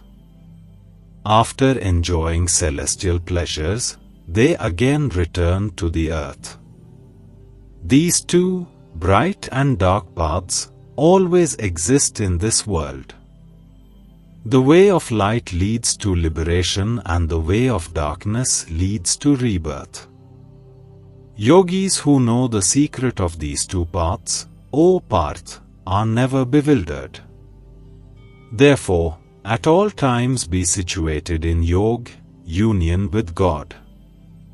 The yogis, who know this secret, gain merit far beyond the fruits of Vedic rituals, the study of the Vedas, performance of sacrifices, austerities, and charities. Such yogis reach the supreme abode. Chapter 9, Raj Vidya Yoga. Yoga through the King of Sciences. In this chapter, Shri Krishna reveals his supreme glories that inspire reverence, devotion, and awe. Although Shri Krishna stands in front of Arjuna in his personal form, it should not be mistaken to pose as human personality. At the beginning of creation, the Supreme Lord creates innumerable life forms with his material energy. And at dissolution, he absorbs them back into himself, and in the next cycle of creation, he manifests them again. Similar to the mighty winds that blow everywhere yet always stay within the sky, all living beings dwell within God. However, He remains ever aloof and detached from all these activities as a neutral observer by His divine Yogamaya power. To resolve the apparent confusion of the Hindu pantheon, Sri Krishna explains that there is only one God, who is the sole object of worship. For all living beings, He is the true friend, the support, refuge, and the final goal. Therefore, those souls who engage in exclusive devotion towards the Supreme Lord go to His abode and remain there. Those influenced by the ritualistic ceremonies described in the Vedas also attain the celestial abodes. However, when their merits are exhausted, they must return to earth. Saying this, Sri Krishna exalts the superiority of pure bhakti solely directed toward Him. Such a devotee lives in complete union with God's will, doing everything for Him and offering everything to Him. Their pure devotion helps devotees attain the mystic union with God and releases them from the bondage of karmas. Sri Krishna asserts that He is impartial towards all creatures. He neither favors nor rejects anyone. Even if despicable sinners come to His shelter, He accepts them willingly and very quickly makes them pure and virtuous. Sri Krishna then says that He is seated within His devotees and will not let them perish. He preserves what they possess and provides them what they lack. Hence, we should dedicate our mind and body to Him, worship Him, always think of Him, and make Him our supreme goal. Chapter 9, Raj Vidya Yoga. Yoga through the King of Sciences. The Supreme Lord said, O Arjun, because you are not envious of me, I shall now impart to you this very confidential knowledge and wisdom, knowing which, you will be released from the miseries of material existence. This knowledge is the king of sciences and the most profound of all secrets. It purifies those who hear it. It is directly realizable, in accordance with dharma, easy to practice, and everlasting in effect. People who have no faith in this dharma are unable to attain me, O conqueror of enemies. They repeatedly come back to this world in the cycle of birth and death. This entire cosmic manifestation is pervaded by me in my unmanifest form. All living beings dwell in me, but I do not dwell in them. And yet, the living beings do not abide in me. Behold the mystery of my divine energy. Although I am the creator and sustainer of all living beings, I am not influenced by them or by material nature. Know that as the mighty wind blowing everywhere rests always in the sky, likewise all living beings always rest in me. At the end of one kalp, all living beings merge into my primordial material energy. At the beginning of the next creation, O son of Kunti, I manifest them again. Presiding over my material energy, I generate these myriad forms again and again, in accordance with the force of their natures. O conqueror of wealth, none of these actions bind me. I remain like a neutral observer, ever detached from these actions. Working under my direction, this material energy brings into being all animate and inanimate forms, O son of Kunti. For this reason, the material world undergoes the changes of creation, maintenance, and dissolution.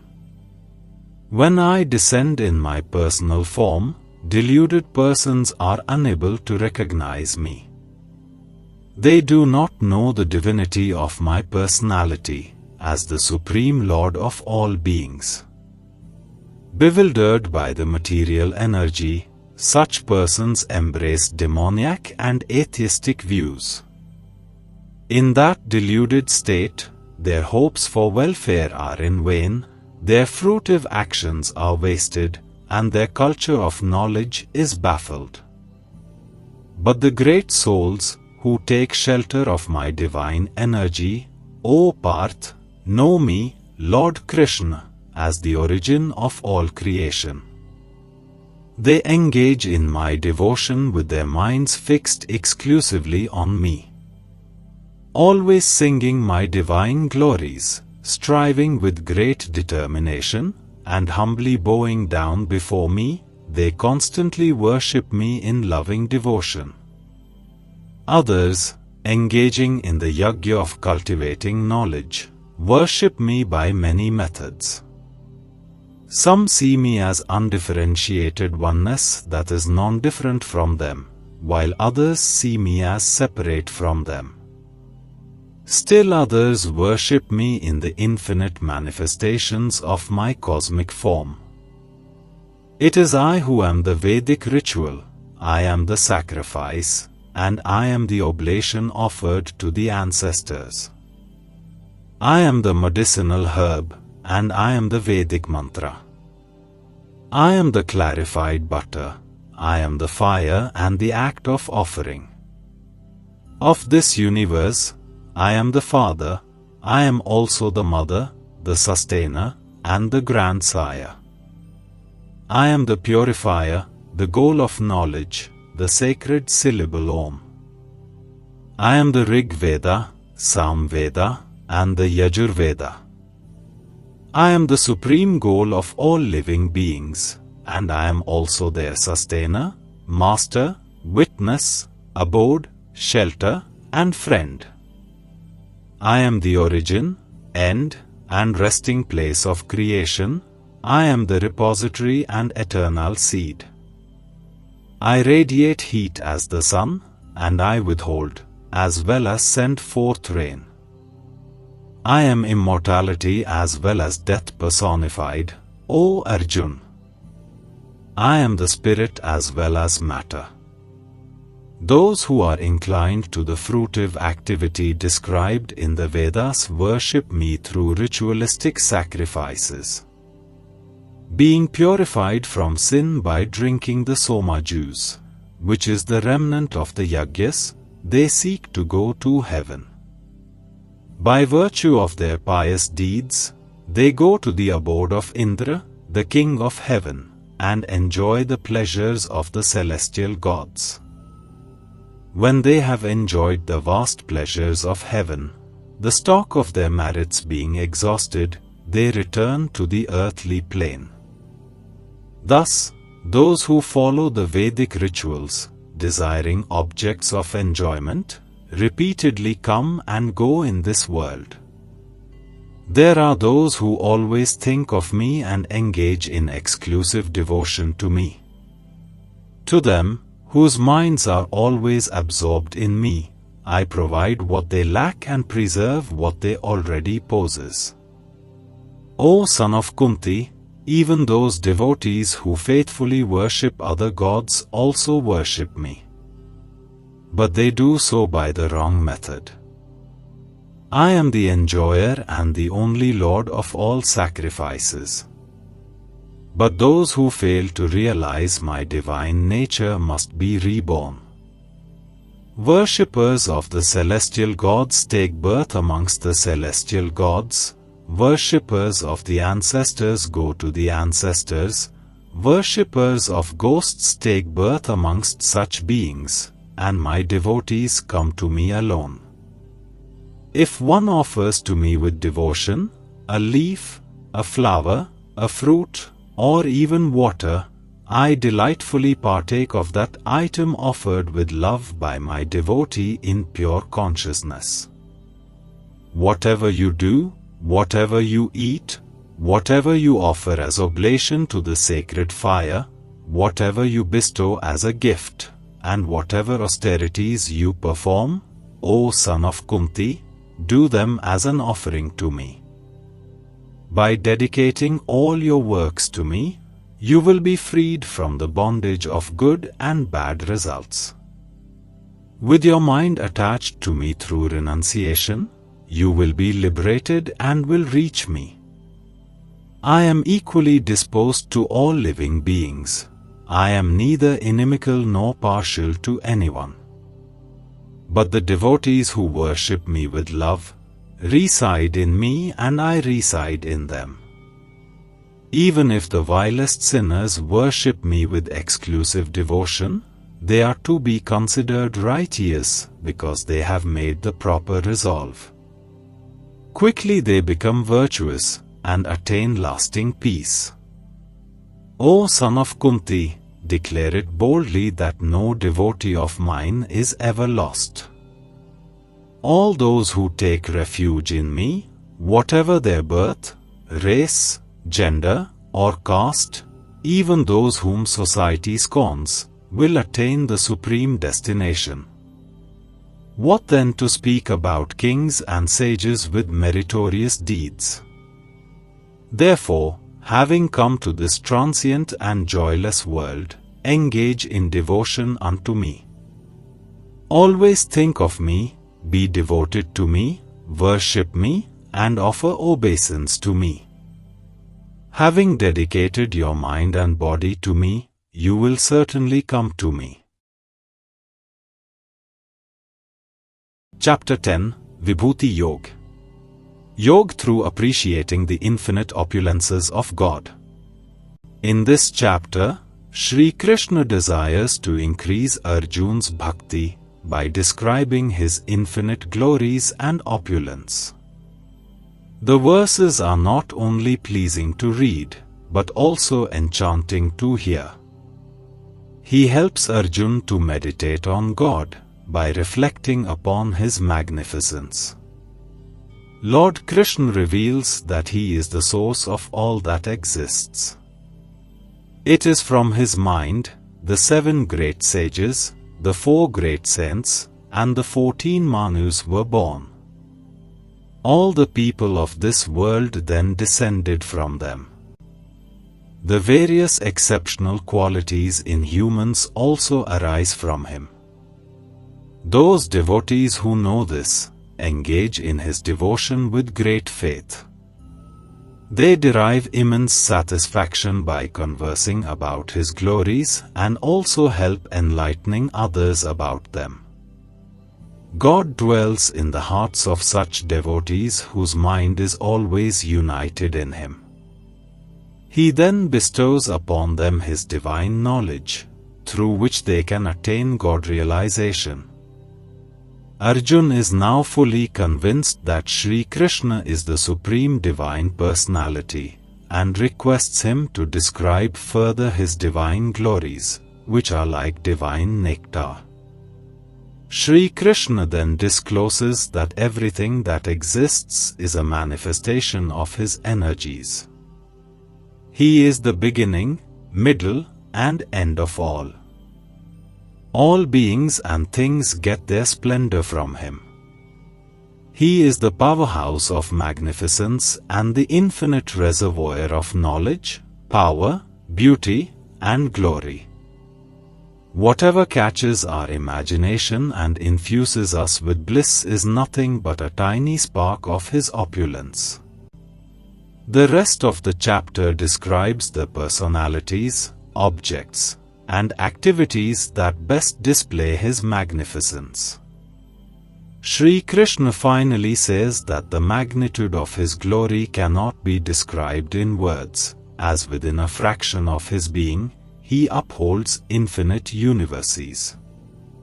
Since God is the source of all the splendor and glory, we must make Him the object of our devotion. Chapter 10, Vibhuti Yoga. Yoga through appreciating the infinite opulences of God.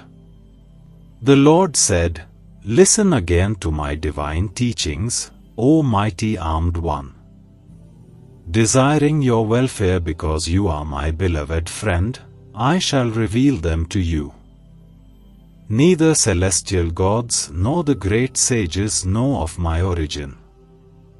I am the source from which the gods and great seers come. Those who know me as unborn and beginningless, and as the Supreme Lord of the universe, they among mortals are free from illusion and released from all evils. From me alone arise the varieties of qualities in humans, such as intellect, knowledge, clarity of thought, forgiveness, truthfulness, control over the senses and mind, joy and sorrow, birth and death, fear and courage, non-violence, equanimity, contentment, austerity, charity, fame, and infamy. The 7 great sages, the 4 great saints before them, and the 14 Manus, are all born from my mind. From them, all the people in the world have descended. Those who know in truth my glories and divine powers become united with me through unwavering bhakti yoga. Of this there is no doubt. I am the origin of all creation. Everything proceeds from me. The wise who know this perfectly worship me with great faith and devotion. With their minds fixed on me and their lives surrendered to me, my devotees remain ever content in me. They derive great satisfaction and bliss in enlightening one another about me and in conversing about my glories. To those whose minds are always united with me in loving devotion, I give the divine knowledge by which they can attain me.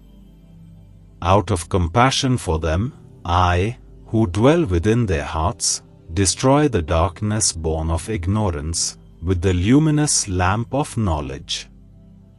Arjun said, "You are the Supreme Divine Personality, the Supreme Abode, the Supreme Purifier, the Eternal God, the Primal Being, the Unborn, and the Greatest."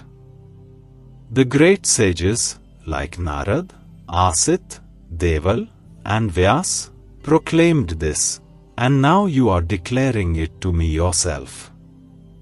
O Krishna, I totally accept everything you have told me as the truth. O Lord, neither gods nor the demons can understand your true personality. Indeed, you alone know yourself by your inconceivable energy, O Supreme Personality, the Creator and Lord of all beings, the God of gods, and the Lord of the universe. Please describe to me your divine opulences, by which you pervade all the worlds and reside in them. O Supreme Master of Yoga, how may I know you and think of you?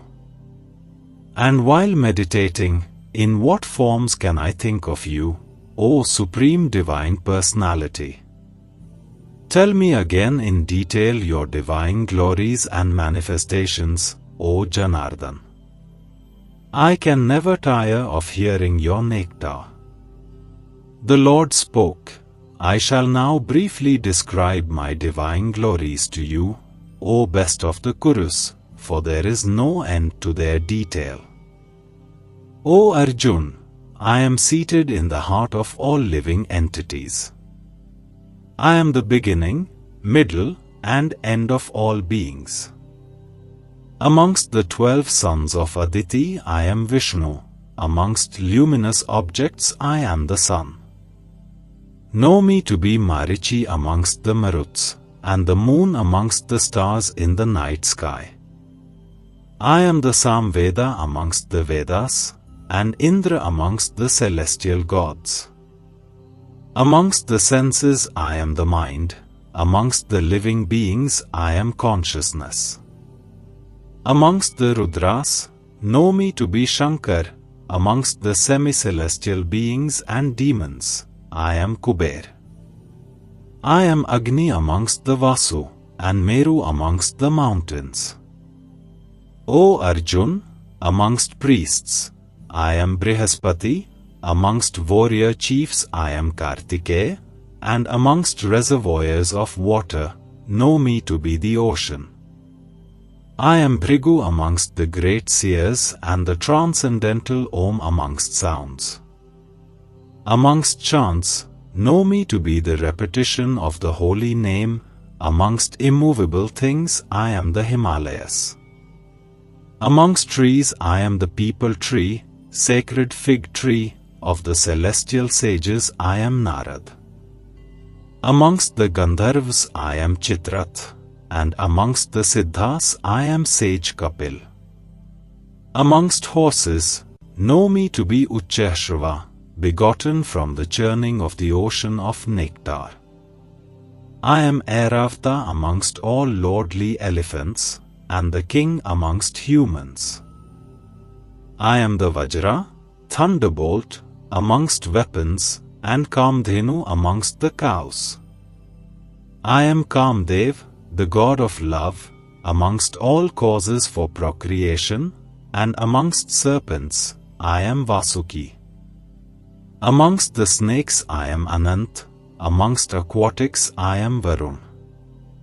Amongst the departed ancestors I am Aryama, amongst dispensers of law I am Yamraj, the lord of death. I am Prahlad amongst the demons, amongst all that controls I am time. Know me to be the lion amongst animals, and Garud amongst the birds. Amongst purifiers, I am the wind, and amongst wielders of weapons, I am Lord Ram. Of water creatures, I am the crocodile, and of flowing rivers, I am the Gangas. O Arjun, know me to be the beginning, middle, and end of all creation. Amongst sciences, I am the science of spirituality, and in debates I am the logical conclusion. I am the beginning, amongst all letters. I am the dual word in grammatical compounds. I am the endless time, and amongst creators I am Brahma.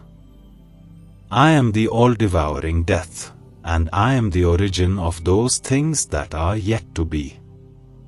Amongst feminine qualities I am fame, prosperity, fine speech, memory, intelligence, courage, and forgiveness.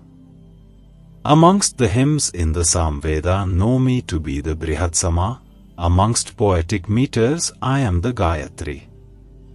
Of the 12 months of the Hindu calendar I am Margashirsh, and of seasons I am spring, which brings forth flowers. I am the gambling of the cheats and the splendor of the splendid. I am the victory of the victorious, the resolve of the resolute, and the virtue of the virtuous. Amongst the descendants of Vrishni, I am Krishna, and amongst the Pandavas I am Arjun. Know me to be Ved Vyas amongst the sages, and Shukracharya amongst the great thinkers. I am just punishment amongst means of preventing lawlessness, and proper conduct amongst those who seek victory. Amongst secrets I am silence, and in the wise I am their wisdom. I am the generating seed of all living beings, O Arjun. No creature moving or non-moving can exist without me. There is no end to my divine manifestations, O conqueror of enemies. What I have declared to you is a mere sample of my infinite glories. Whatever you see as beautiful, glorious, or powerful, know it to spring from but a spark of my splendor. What need is there for all this detailed knowledge, O Arjun?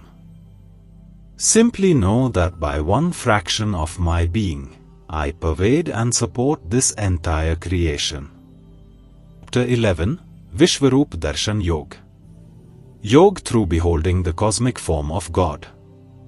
In this chapter, Arjun requests the Lord to show him his Vishwarup, or the infinite cosmic form.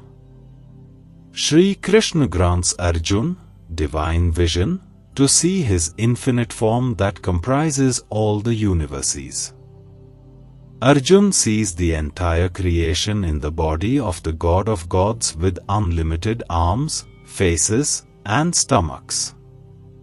It has no beginning or end and extends immeasurably in all directions. His radiance is similar to 1,000 suns blazing together in the sky. The sight dazzles Arjuna, and his hair stands on end.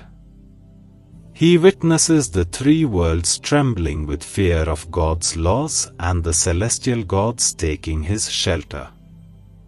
He can see several sages offering prayers and singing hymns exalting God.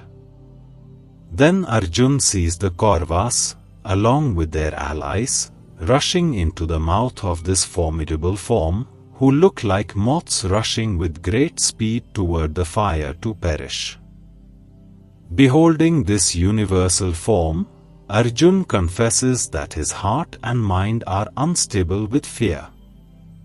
Although petrified by the appearance, Arjuna wants to know the identity of this breathtaking form of God, who has no resemblance to his teacher and friend Shri Krishna.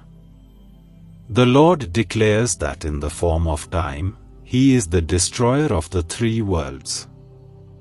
He has already destroyed the Kaurava warriors, and the Pandavas' victory is certain. Therefore, Arjuna should not be fearful anymore. He should just get up and fight. Overwhelmed, Arjuna starts praising the Lord, who in his infinite forms, pervades the entire universe and offers several salutations to his majestic form.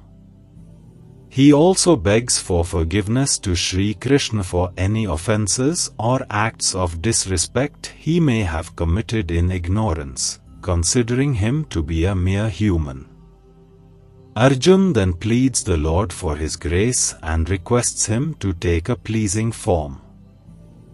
Shri Krishna then manifests into his four-armed form, carrying a make, disc, conch shell, and lotus flower in each arm.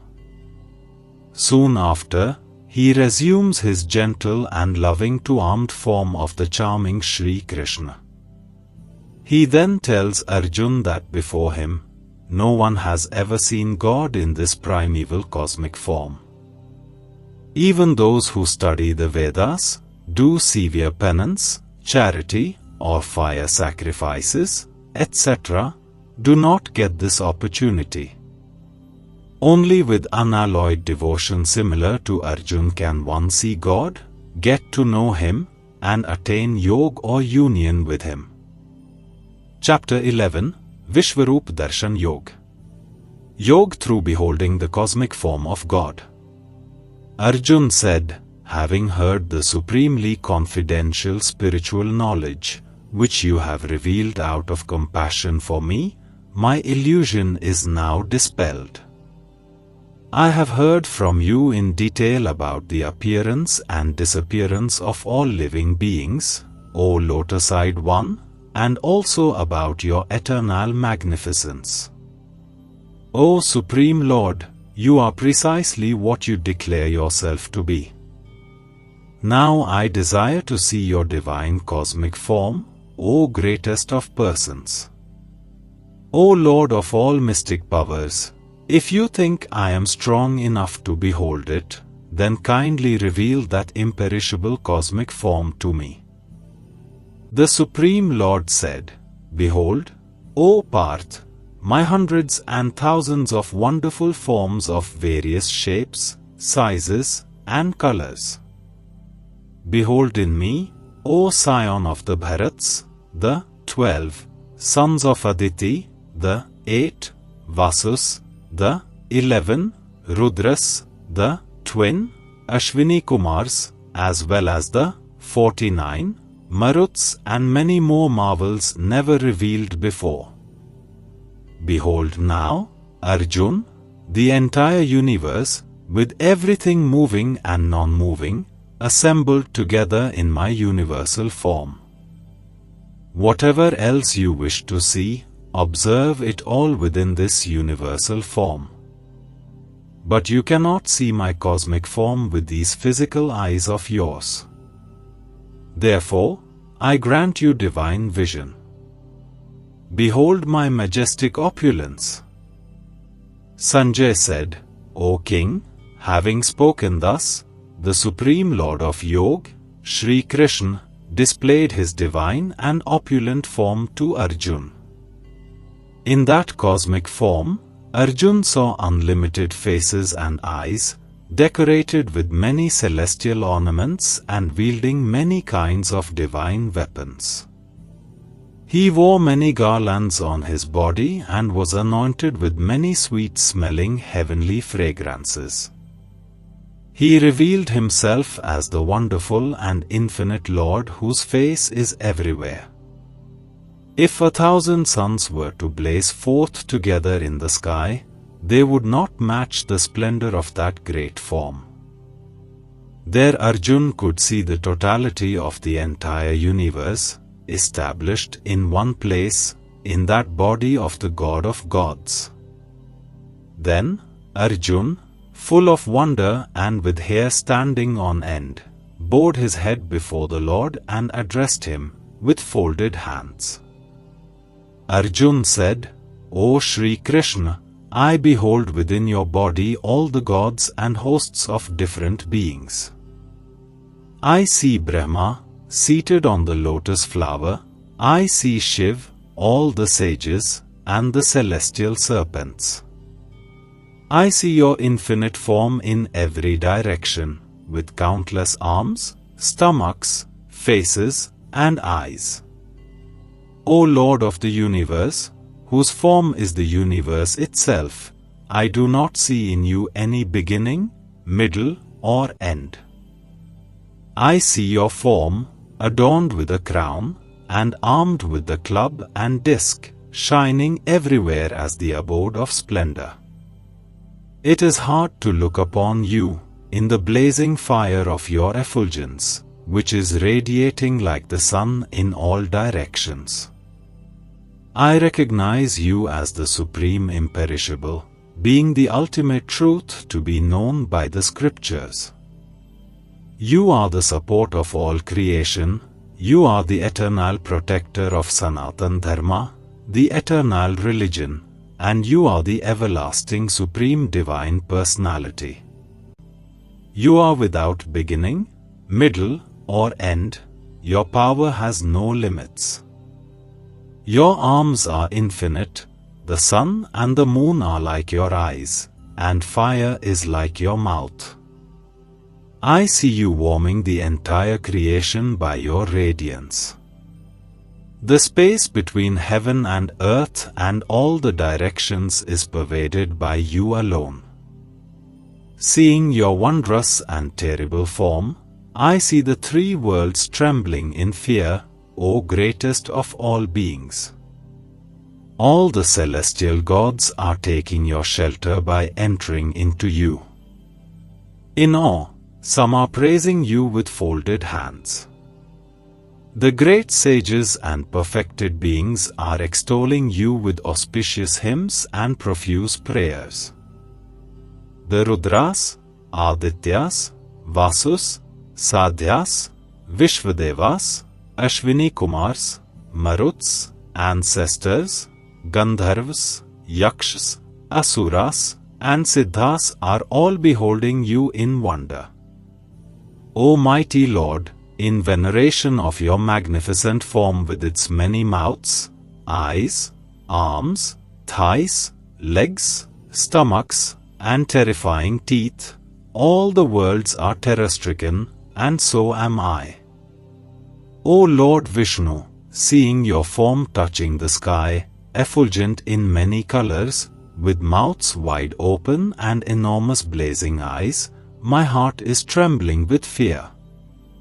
I have lost all courage and peace of mind. Having seen your many mouths bearing your terrible teeth, resembling the raging fire at the time of annihilation, I forget where I am and do not know where to go.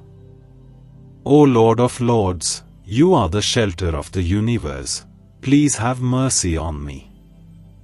I see all the sons of Dhritarashtra, along with their allied kings, including Bhishma, Dronacharya, Karna, and also the generals from our side, rushing headlong into your fearsome mouths.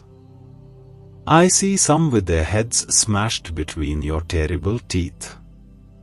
As many waves of the rivers flowing rapidly into the ocean, so are all these great warriors entering into your blazing mouths.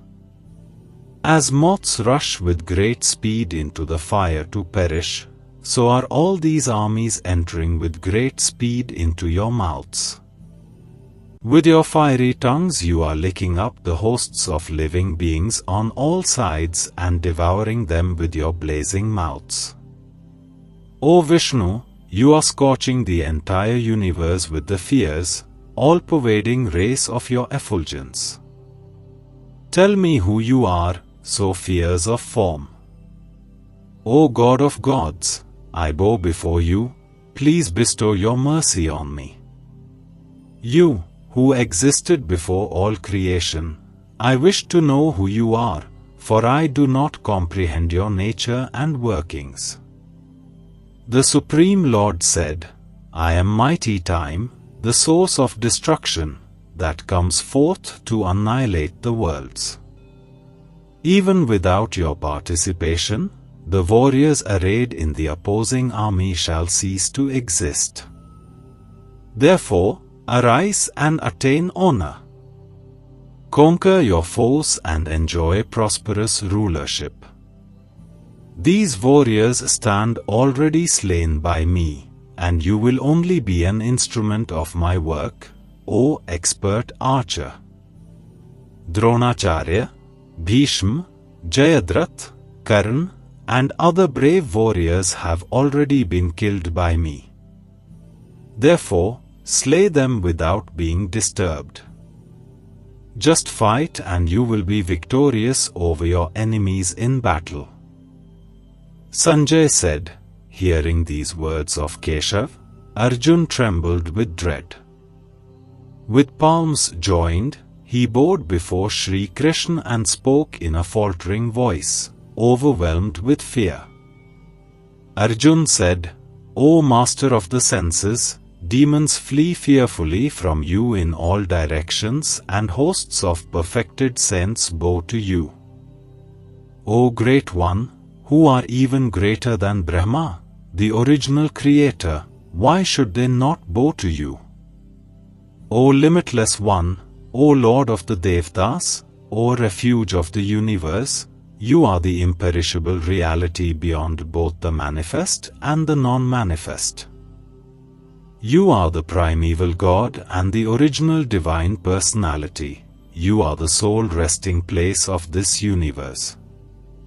You are both the knower and the object of knowledge. You are the supreme abode. O possessor of infinite forms, you alone pervade the entire universe. You are Vayu, God of wind, Yamraj, God of death, Agni, God of fire, Varu, God of water, and Chandra, moon god. You are the creator Brahma and the great-grandfather of all beings. I offer my salutations unto you 1,000 times, again and yet again. O Lord of infinite power, my salutations to you from the front and the rear, indeed from all sides. You possess infinite valor and might and pervade everything, and thus, you are everything. Thinking of you as my friend, I presumptuously addressed you as, O Krishna, O Yadav, O my dear friend. I was ignorant of your majesty, showing negligence and undue affection. And if, jestfully, I treated you with disrespect, while playing, resting, sitting, eating, when alone, or before others, for all that I crave forgiveness. You are the Father of the entire universe, of all moving and non-moving beings. You are the most deserving of worship and the supreme spiritual master. When there is none equal to you in all the three worlds, then who can possibly be greater than you, O possessor of incomparable power? Therefore, O adorable Lord, bowing deeply and prostrating before you, I implore you for your grace. As a father tolerates his son, a friend forgives his friend, and a lover pardons the beloved, please forgive me for my offenses. Having seen your universal form that I had never seen before, I feel great joy, yet my mind trembles with fear. Please have mercy on me and again show me your pleasing form, O God of gods, O abode of the universe. O thousand-armed one, though you are the embodiment of all creation, I wish to see you in your four-armed form, carrying the make and disc, and wearing the crown. The Lord said, Arjun, being pleased with you, by my Yogmaya power, I gave you a vision of my resplendent, unlimited, and primeval cosmic form. No one before you has ever seen it. Not by study of the Vedas, nor by the performance of sacrifice, rituals, or charity, nor even by practicing severe austerities, has any mortal ever seen what you have seen, O best of the Kuru warriors. Be neither afraid nor bewildered on seeing this terrible form of mine. Be free from fear and with a cheerful heart, behold me once again in my personal form. Sanjay said, having spoken thus, the compassionate son of Vasudev displayed his personal, four-armed, form again. Then, he further consoled the frightened Arjun by assuming his gentle, two-armed, form. Arjun said, O Shri Krishna, seeing your gentle human form, two-armed, I have regained my composure and my mind is restored to normal. The Supreme Lord said, this form of mine that you are seeing is exceedingly difficult to behold. Even the celestial gods are eager to see it. Neither by the study of the Vedas, nor by penance, charity, or fire sacrifices, can I be seen as you have seen me. O Arjun, on receiving my divine vision, O scorcher of foes, one can enter into union with me. Those who perform all their duties for my sake, who depend upon me and are devoted to me, who are free from attachment, and are without malice toward all beings, such devotees certainly come to me. Chapter 12, Bhakti Yoga. The Yoga of Devotion. This chapter begins with Arjun asking Shri Krishna about the two types of yogis, and among them whom does he consider perfect.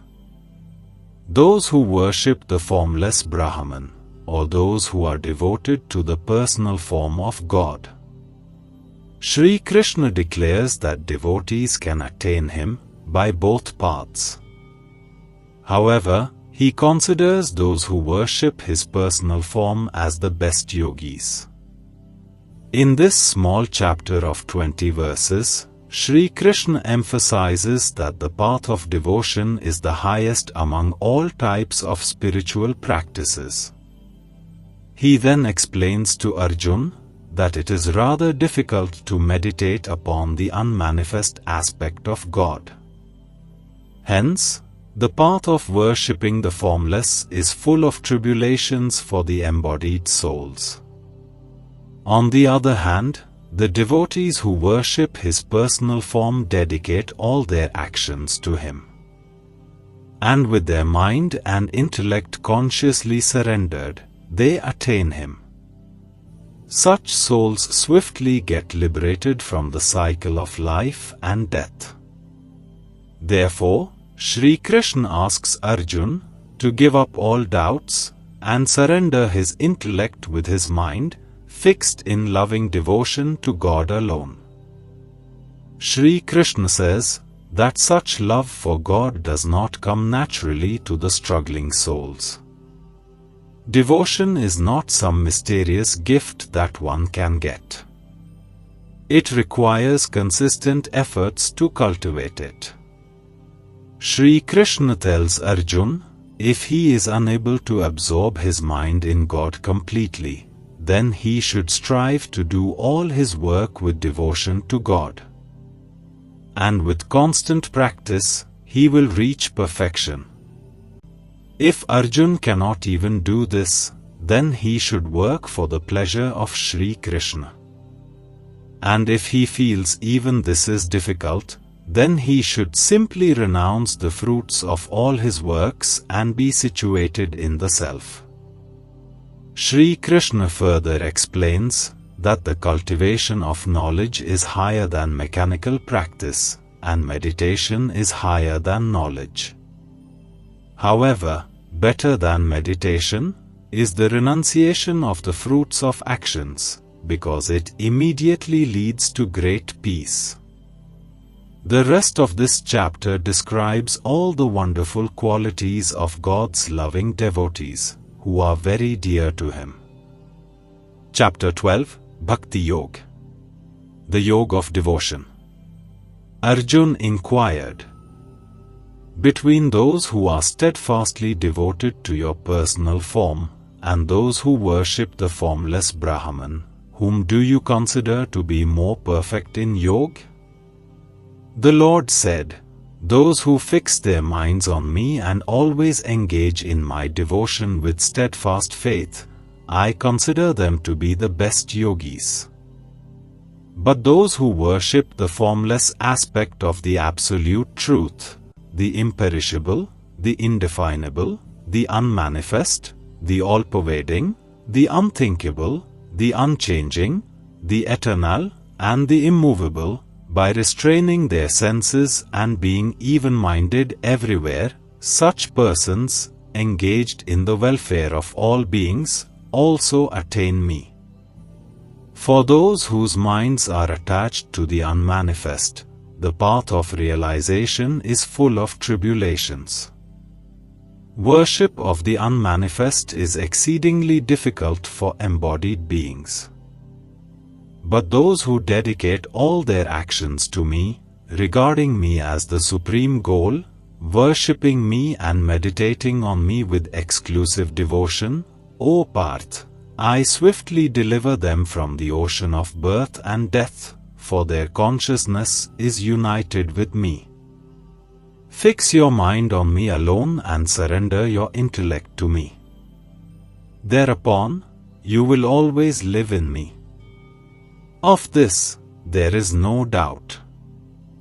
If you are unable to fix your mind steadily on me, O Arjuna, then practice remembering me with devotion while constantly restraining the mind from worldly affairs. If you cannot practice remembering me with devotion, then just try to work for me. Thus performing devotional service to me, you shall achieve the stage of perfection.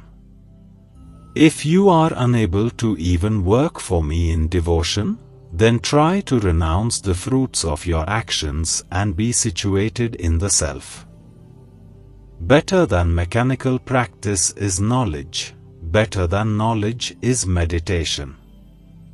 Better than meditation is renunciation of the fruits of actions, for peace immediately follows such renunciation. Those devotees are very dear to me who are free from malice toward all living beings, who are friendly and compassionate. They are free from attachment to possessions and egotism, equipoised in happiness and distress, and ever forgiving. They are ever content, steadily united with me in devotion, self-controlled, of firm resolve, and dedicated to me in mind and intellect. those who are not a source of annoyance to anyone, and who in turn are not agitated by anyone, who are equal in pleasure and pain, and free from fear and anxiety, such devotees of mine are very dear to me. Those who are indifferent to worldly gains, externally and internally pure, skillful, without cares, untroubled, and free from selfishness in all undertakings, such devotees of mine are very dear to me. Those who neither rejoice in mundane pleasures, nor despair in worldly sorrows, who neither lament for any loss, nor hanker for any gain, who renounce both good and evil deeds, such persons who are full of devotion are very dear to me. Those who are alike to friend and foe, equipoised in honor and dishonor, cold and heat, joy and sorrow, and are free from all unfavorable association. Those who take praise and reproach alike, who are given to silent contemplation, content with what comes their way, without attachment to the place of residence, whose intellect is firmly fixed in me, and who are full of devotion to me, such persons are very dear to me. Those who honor this nectar of wisdom declared here, have faith in me, and are devoted and intent on me as the supreme goal, they are exceedingly dear to me. Chapter 13, Kshetra-Kshetrajana Vibhag Yog. Yog through distinguishing the field and the knower of the field. In this chapter, Shri Krishna introduces two terms, Kshetra, the field, and Kshetrajana, knower of the field. In simple terms, the field may be considered the body and the soul as the knower of the field. However, the field is actually much more than just the physical body. It includes the mind, intellect, ego, and all other components of material energy that are part of our personality. In broader terms, except for the soul, who is the knower of the field, all material aspects of our entire personality are considered the field of the body. When a farmer sows paddy in his field, he can only harvest paddy and not wheat or maize from that field. Similarly, the good or bad thoughts and actions that we sow in our field, that is our body, we harvest the resultant destiny. The Buddha taught, all that we are is the result of what we have thought. It is founded on our thoughts, and it is made of our thoughts. Thus, as we think, that is what we become. The great American philosopher Ralph Waldo Emerson said, "The ancestor of every action is a thought."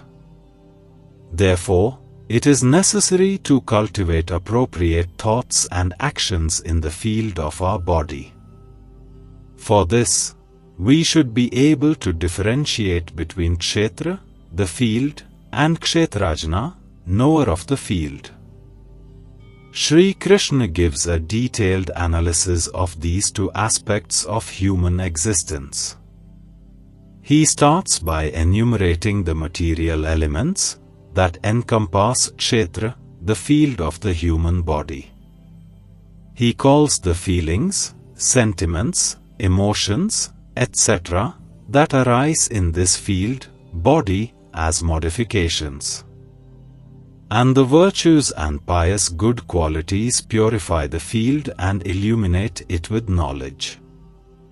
This knowledge helps us realize and understand the existence of our soul, which is the Kshetrajana or the knower of the field.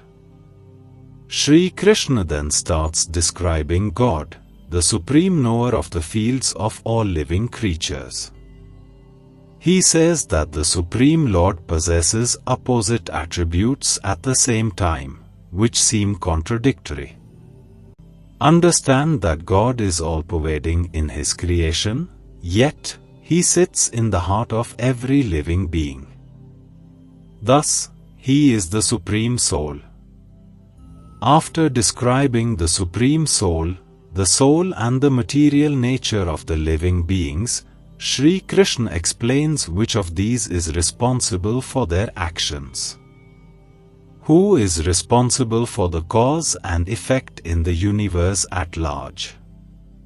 Those who understand these differences and identify the correct causes of actions are the ones who see the ultimate truth and are situated in knowledge.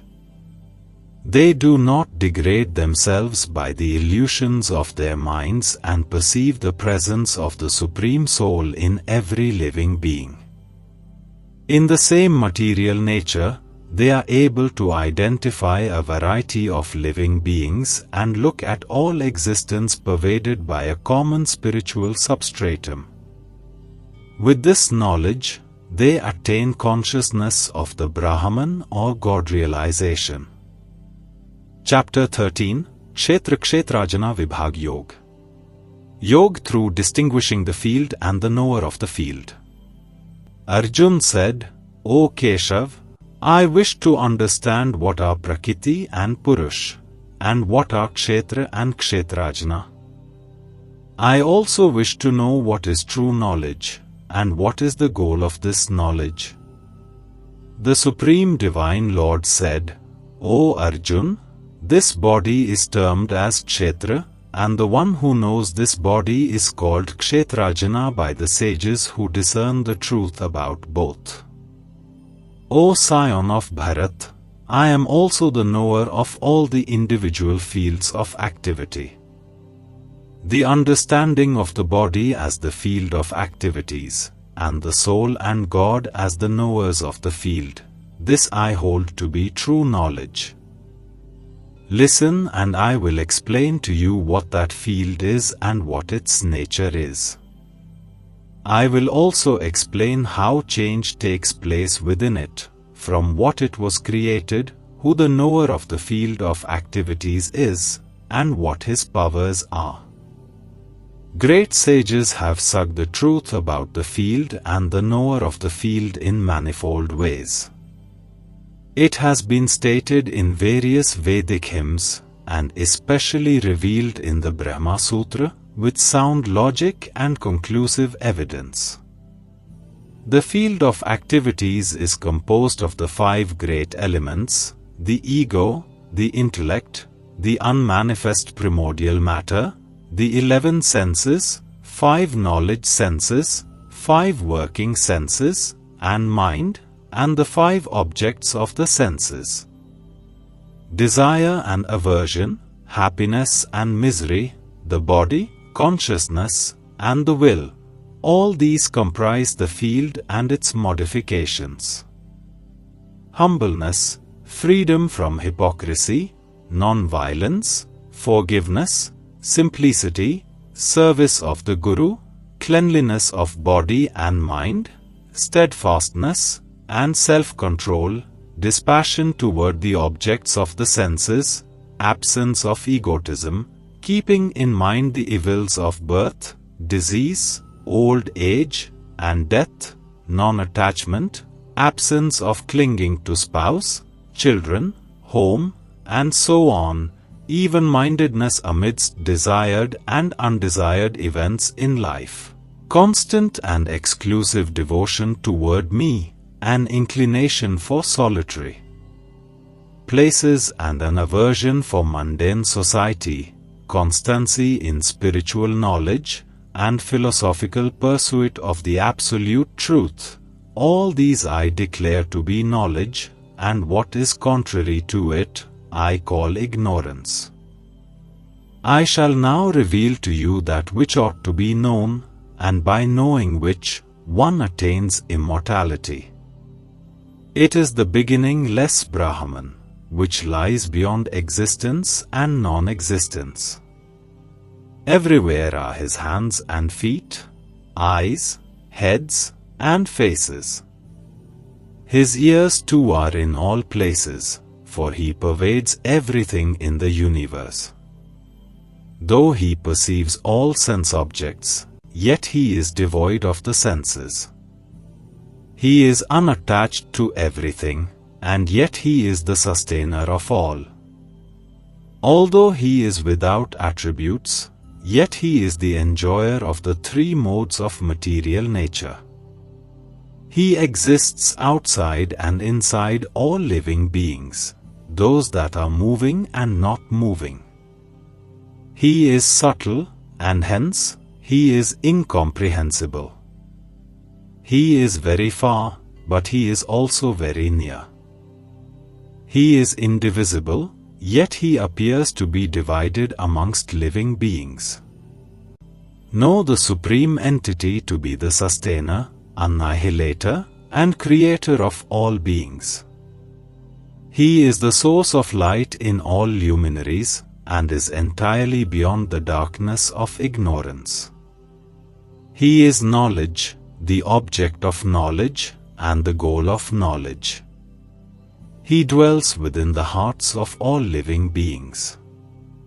I have thus revealed to you the nature of the field, the meaning of knowledge, and the object of knowledge. Only my devotees can understand this in reality, and by doing so, they attain my divine nature. Know that Prakriti, material nature, and Purush, the individual souls, are both beginningless.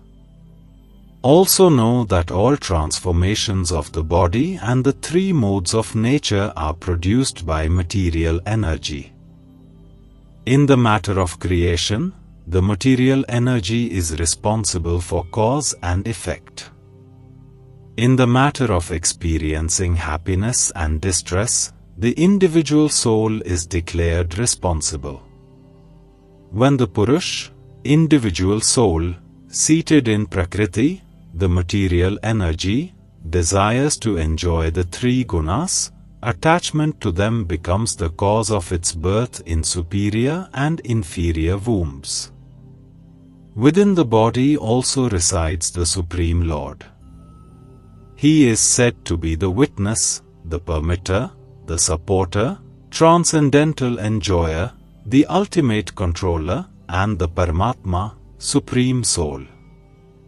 Those who understand the truth about Supreme Soul, the individual soul, material nature, and the interaction of the three modes of nature will not take birth here again. They will be liberated regardless of their present condition.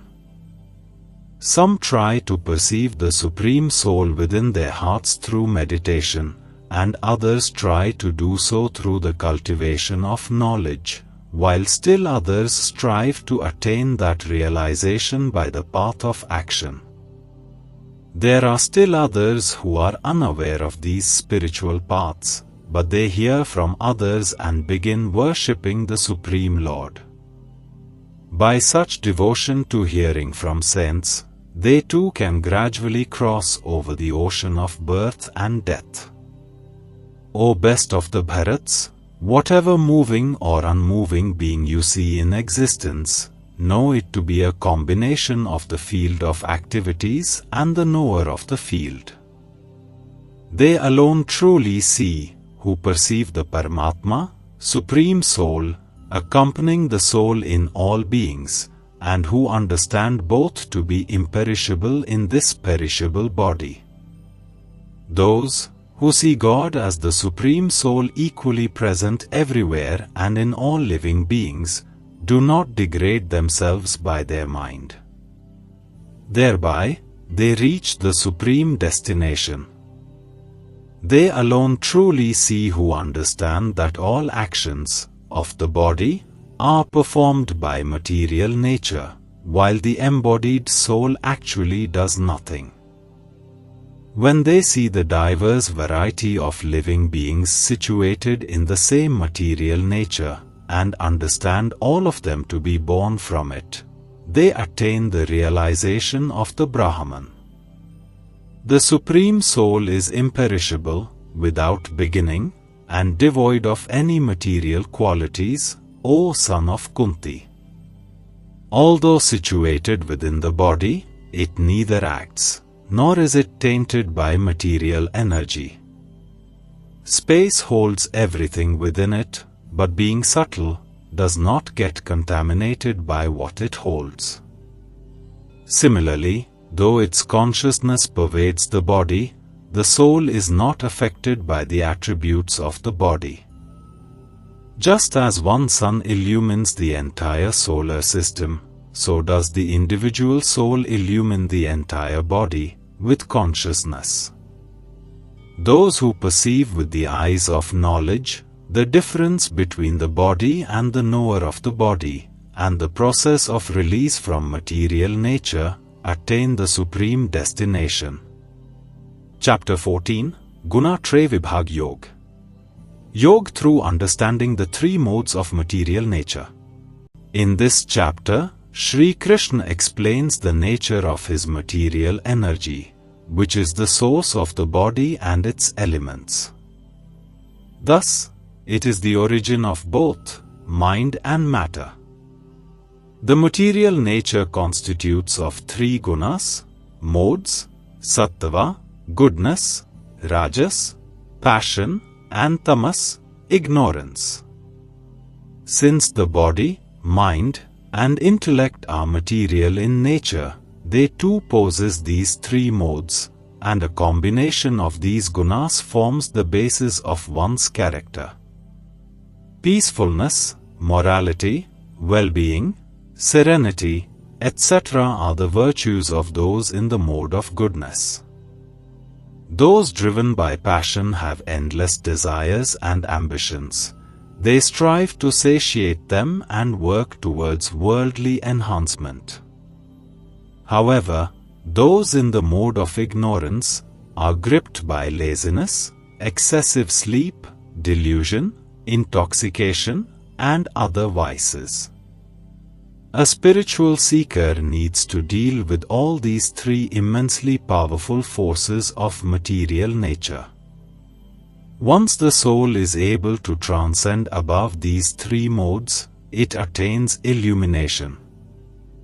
To break free from the clutches of these gunas, Sri Krishna reveals a simple solution to Arjuna, which is to attach his mind to God. He says, since the Supreme Lord is unaffected by these three modes, whosoever attaches their mind to God also rises from the material to the divine level. Hearing this, Arjuna inquires about the characteristics of such beings who have risen above these three gunas. To answer Arjuna's query, Sri Krishna systematically elaborates on the qualities of the liberated souls. He explains that, even when they see the gunas at play in the material world, they are not disturbed and stay equipoised. They can see the effects of the gunas displaying in situations, objects, and persons. They comprehend that everything is a manifestation of God's energy, and finally, everything is under His control. Therefore, they are unaffected by worldly situations. They do not feel miserable in adversities or jubilant in triumph, and without wavering, remain situated in the self.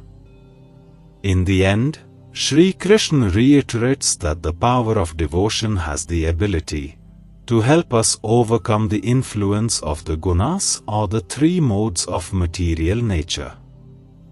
Chapter 14, Gunatraya Vibhag Yoga. Yoga through understanding the three modes of material nature.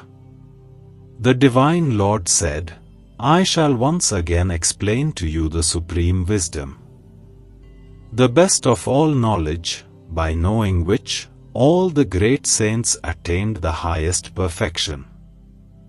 Those who take refuge in this wisdom will be united with me. They will not be reborn at the time of creation, nor destroyed at the time of dissolution. The total material substance, Prakriti, is the womb. I impregnate it with the individual souls, and thus all living beings are born. O son of Kunti, for all species of life that are produced, the material nature is the womb, and I am the seed-giving father. O mighty armed Arjun, the material energy consists of three gunas, modes, sattva, goodness, rajas, passion, and tamas, ignorance. These modes bind the eternal soul to the perishable body. Amongst these, sattva guna, the mode of goodness, being purer than the others, is illuminating and full of well-being. O sinless one, it binds the soul by creating attachment for a sense of happiness and knowledge.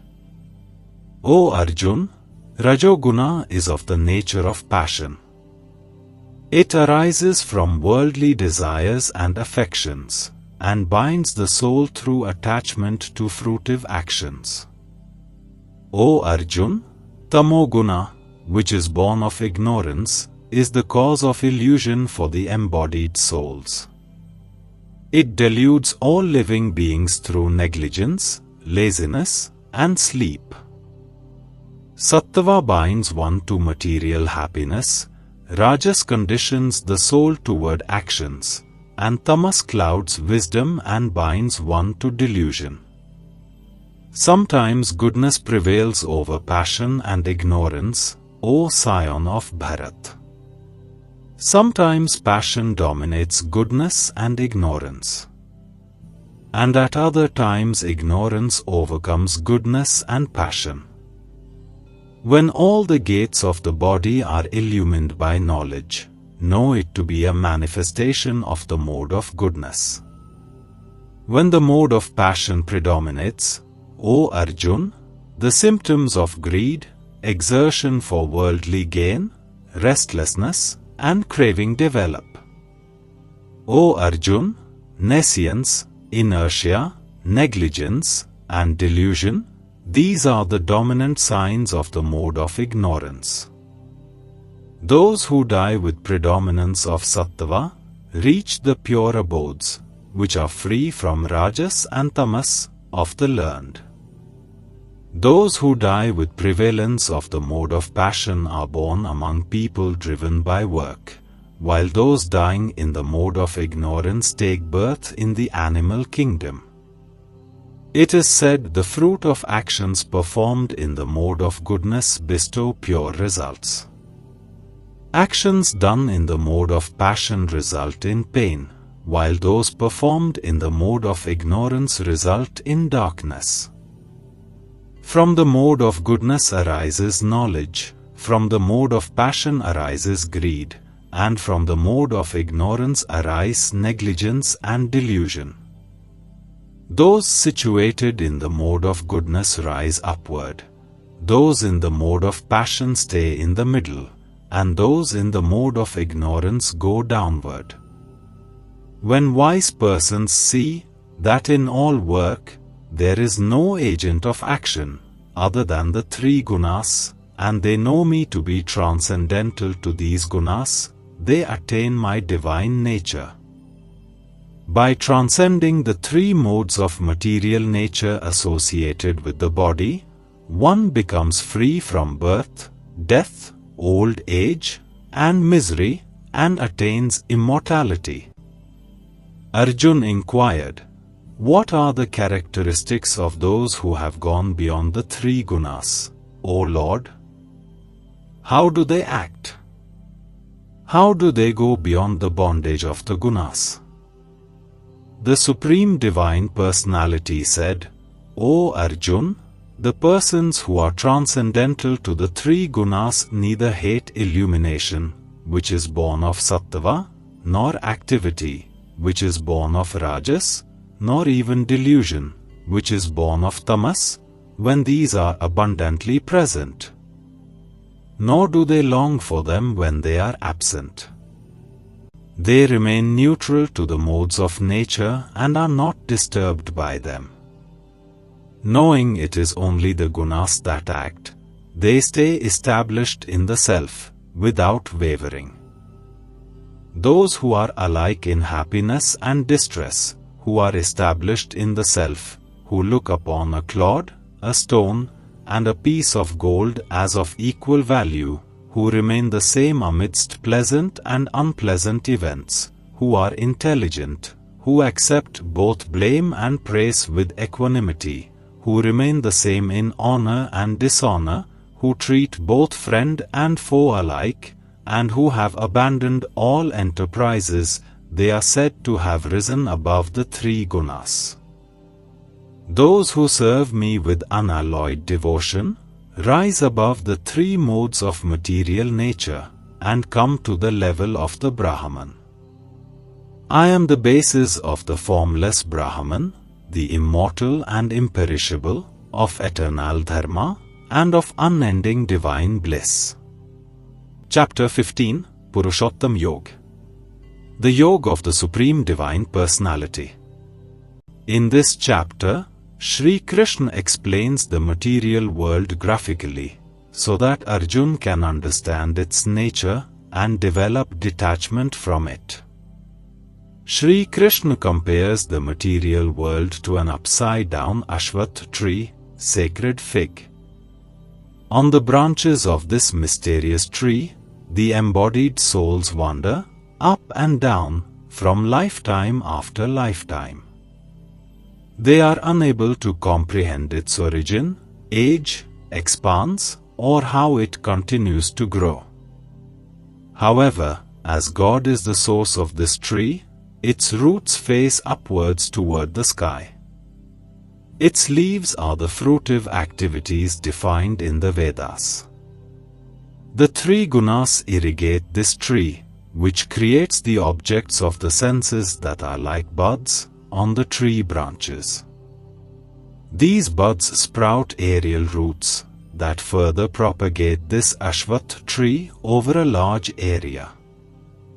By describing in detail this symbolism of the upside-down Ashwath tree, this chapter conveys the concept of how, in ignorance of this tree of material existence, the embodied souls keep growing their bondage in the material world. Shri Krishna declares that if we are searching for the Supreme Lord, then we must first cut this tree of material existence with the axe of detachment. Then we must look for its base, because the Supreme Lord Himself is the source of the material world as well. Once we find the source and surrender to Him, as advised in this chapter, we will reach the abode of God forever, and never return to this material world. Shri Krishna then explains that, as the souls are also His eternal fragments, they too are divine. However, they are under the influence of material nature, thus struggle with their six senses, including the mind. The embodied soul, ignorant of its divine nature, savors the material objects of the senses. He then describes the transmigration of the soul to a new body at the time of death, and how it carries with it the mind and senses from the present and previous lives. The ignorant can neither perceive the presence of the soul in the body when alive, nor its departure upon death. However, the yogis see this process clearly with the eyes of knowledge and purity of their minds. Similarly, God is everywhere in His creation. One needs to use the eyes of knowledge to realize His presence. Lord Krishna reveals that, by recognizing the glories of God that shine forth all around us in this world, we can realize His existence. At the end of this chapter, he explains the terms Kshar, Akshar, and Purushottam. Kshar are the perishable beings residing in the material world. The liberated beings who live in the abode of God are called Akshar. The Supreme Divine Personality, who is the eternal source, sustainer, and regulator of the entire world, is called Purushottam or God. He is transcendental to both imperishable and perishable beings. Therefore, we must worship God with complete surrender. Chapter 15, Purushottam Yoga. The Yoga of the Supreme Divine Personality. The Supreme Divine Personality said, "They speak of an eternal Ashwath tree with its roots above and branches below. Its leaves are the Vedic hymns, and one who knows the secret of this tree is the knower of the Vedas. The branches of the tree extend upward and downward, nourished by the three gunas, with the objects of the senses as tender buds. The roots of the tree hang downward, causing the flow of karma in the human form. Below, its roots branch out, causing karmic actions in the world of humans. The real form of this tree is not perceived in this world, neither its beginning nor end, nor its continued existence. But this deep-rooted Ashwath tree must be cut down with a strong axe of detachment. Then one must search out the base of the tree, which is the Supreme Lord, from whom streamed forth the activity of the universe a long time ago. Upon taking refuge in Him, one will not return to this world again. Those who are free from vanity and delusion, who have overcome the evil of attachment, who dwell constantly on the self and on God, who are free from the desire to enjoy the senses, and are beyond the dualities of pleasure and pain, such liberated personalities attain my eternal abode. Neither the sun nor the moon, nor fire can illumine that supreme abode of mine. Having gone there, one does not return to this material world again. The embodied souls in this material world are my eternal fragmental parts. But bound by material nature, they are struggling with the six senses including the mind. As the air carries fragrance from place to place, so does the embodied soul carry the mind and senses with it, when it leaves an old body and enters a new one. Using the sense perceptions of the ears, eyes, skin, tongue, and nose, which are grouped around the mind, the embodied soul savors the objects of the senses.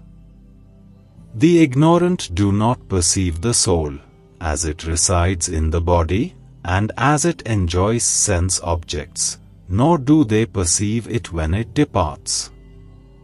But those who possess the eyes of knowledge can behold it.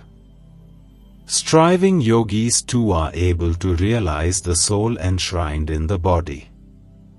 However, those whose minds are not purified cannot cognize it, even though they strive to do so. Know that I am like the brilliance of the sun that illuminates the entire solar system. The radiance of the moon and the brightness of the fire also come from me. Permeating the earth, I nourish all living beings with my energy. Becoming the moon, I nourish all plants with the juice of life. It is I who take the form of the fire of digestion in the stomachs of all living beings, and combine with the incoming and outgoing breaths, to digest and assimilate the four kinds of foods.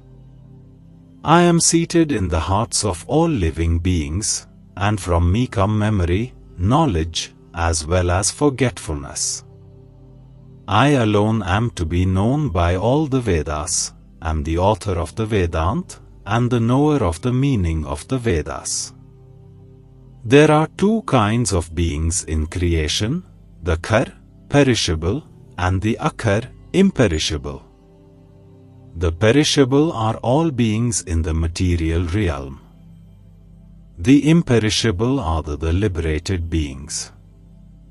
Besides these, is the Supreme Divine Personality, who is the indestructible Supreme Soul. He enters the three worlds as the unchanging controller and supports all living beings.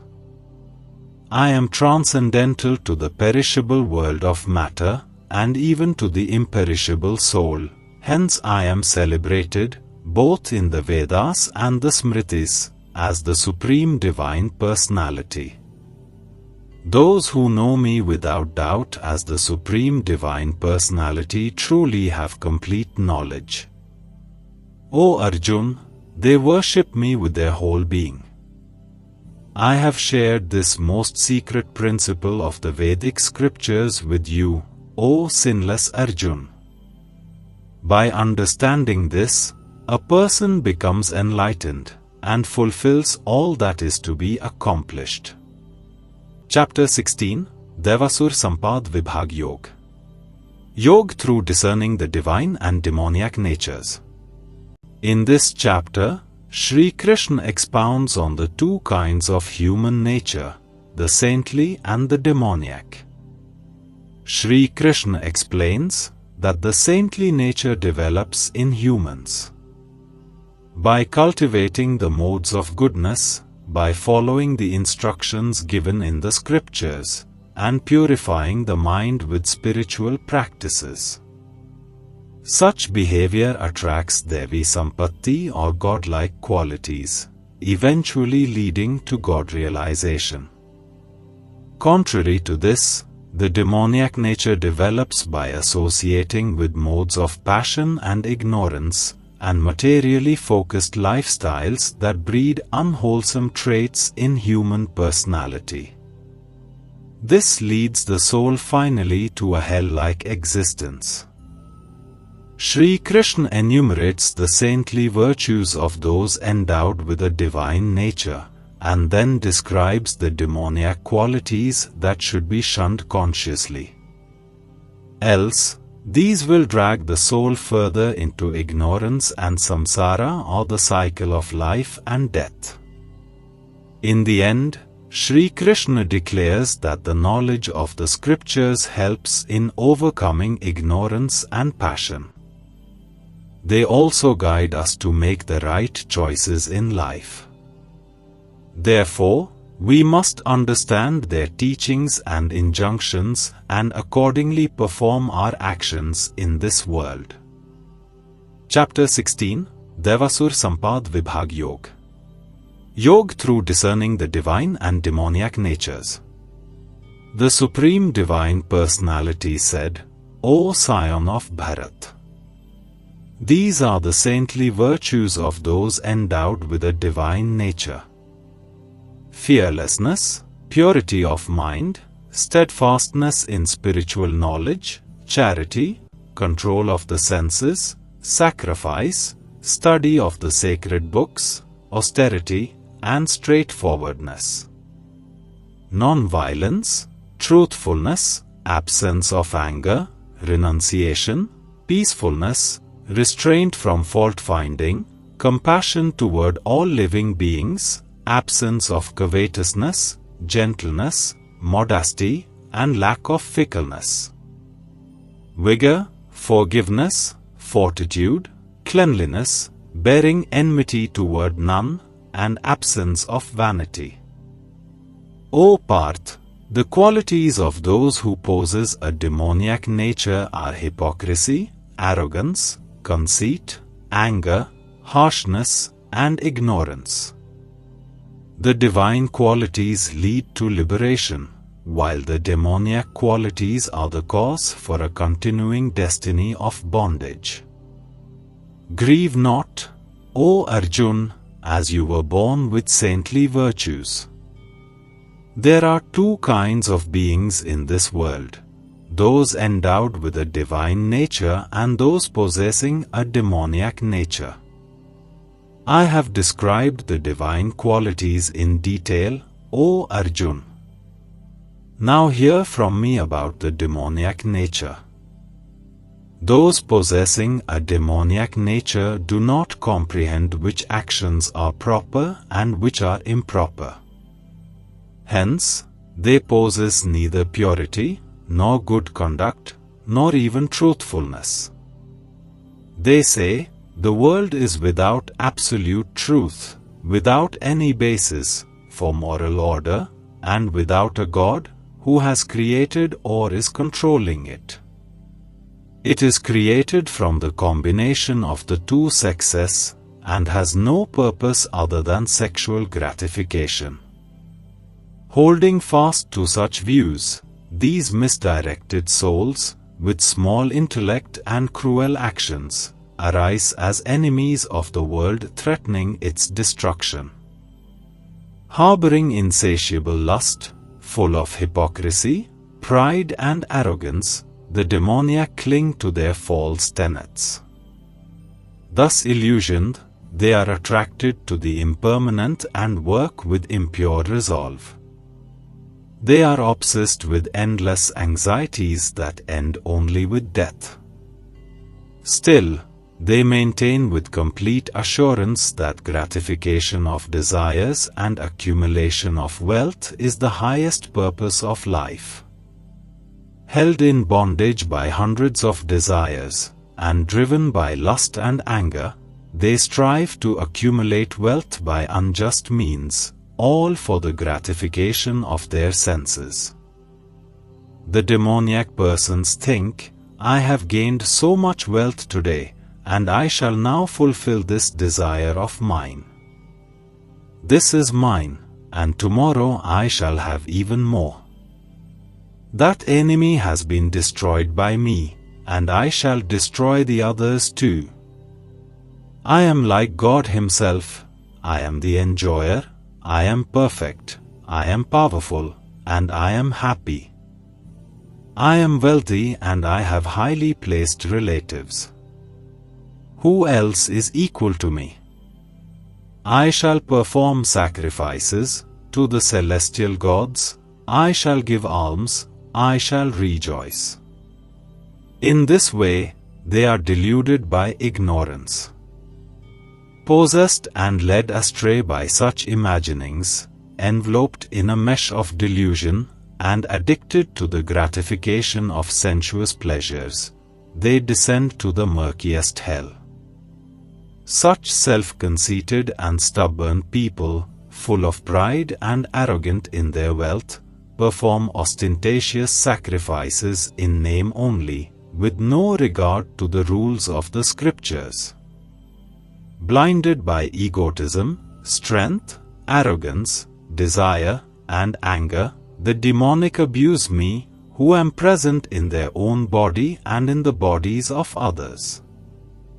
These cruel and hateful persons, the vile and vicious of humankind, I constantly hurl into the wombs of those with similar demoniac natures in the cycle of rebirth in the material world. These ignorant souls take birth again and again in demoniac wombs. Failing to reach me, O Arjun, they gradually sink to the most abominable type of existence. There are 3 gates leading to the hell of self-destruction for the soul: lust, anger, and greed. Therefore, one should abandon all 3. Those who are free from the 3 gates to darkness, endeavor for the welfare of their soul, and thereby attain the supreme goal. Those who act under the impulse of desire, discarding the injunctions of the scriptures, attain neither perfection, nor happiness, nor the supreme goal in life. Therefore, let the scriptures be your authority in determining what should be done and what should not be done. Understand the scriptural injunctions and teachings, and then perform your actions in this world accordingly.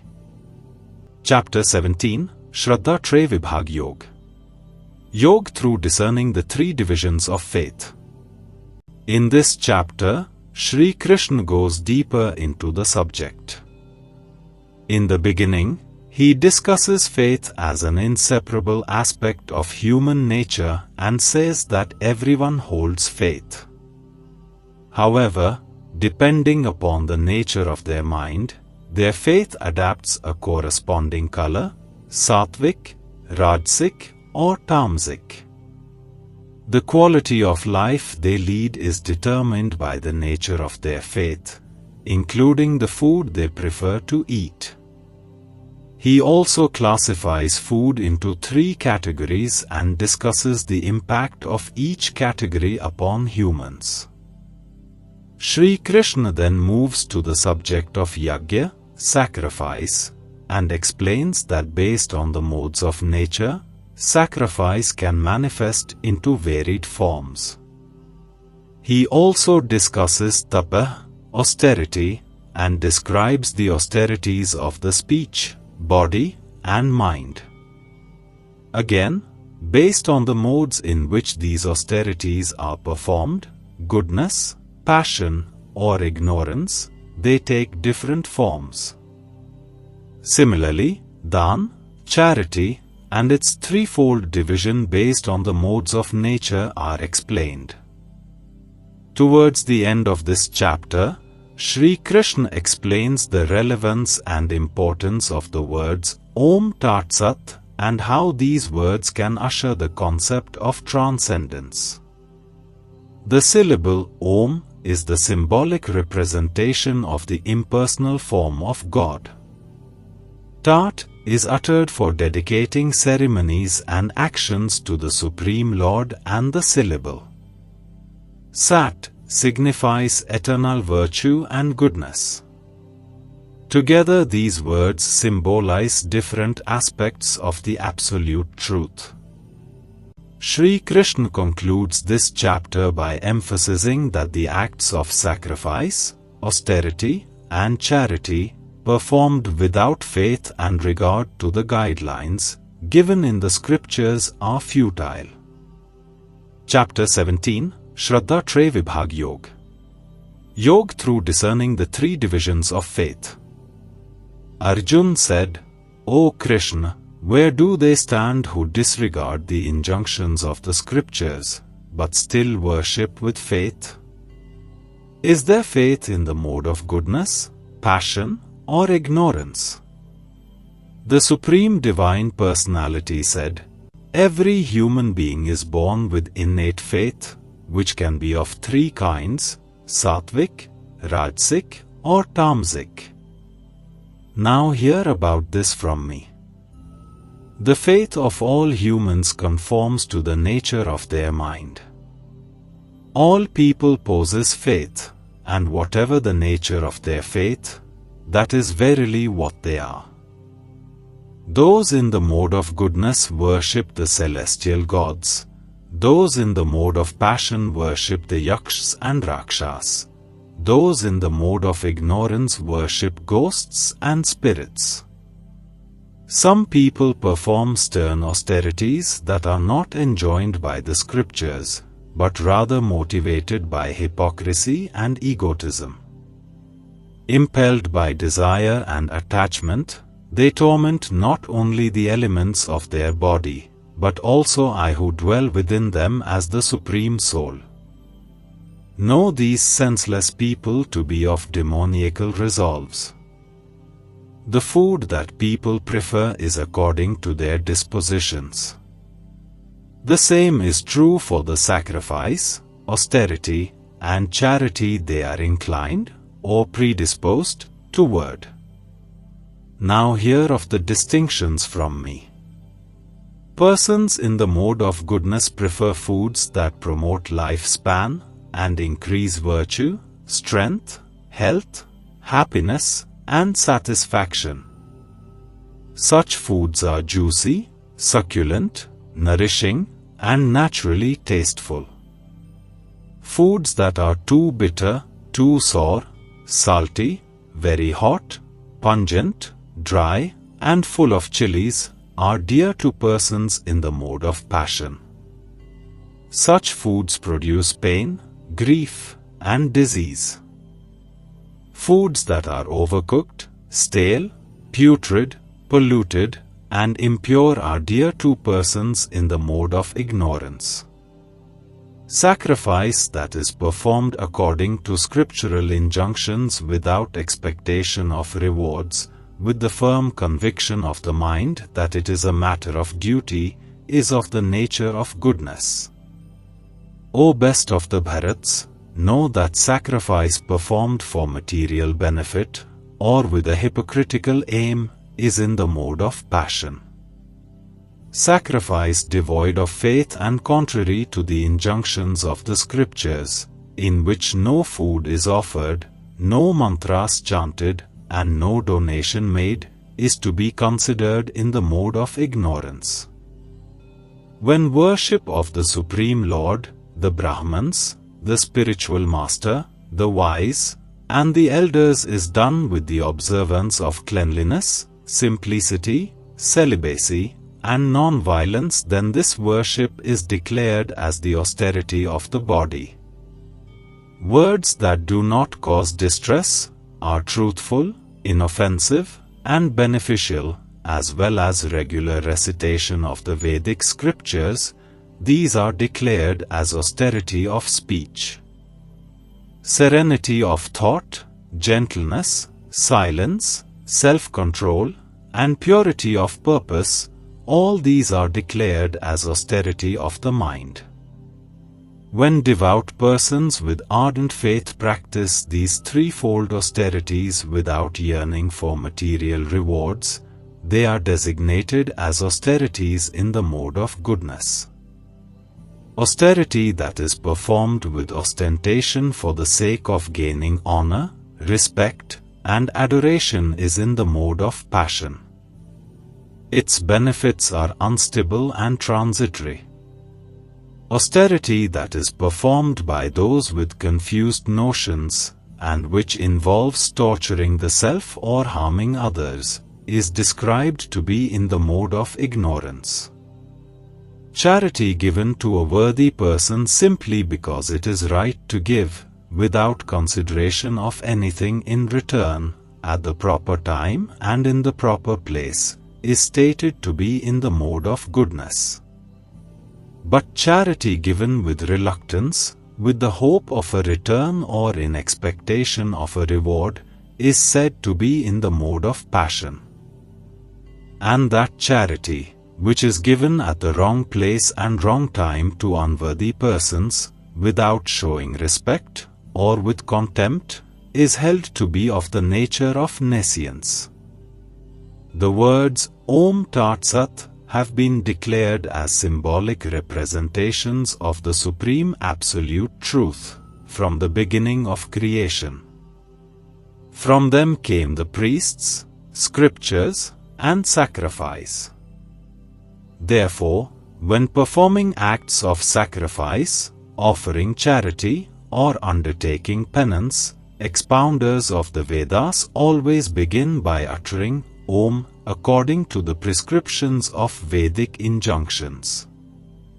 Persons who do not desire fruitive rewards, but seek to be free from material entanglements, utter the word Tat along with acts of austerity, sacrifice, and charity.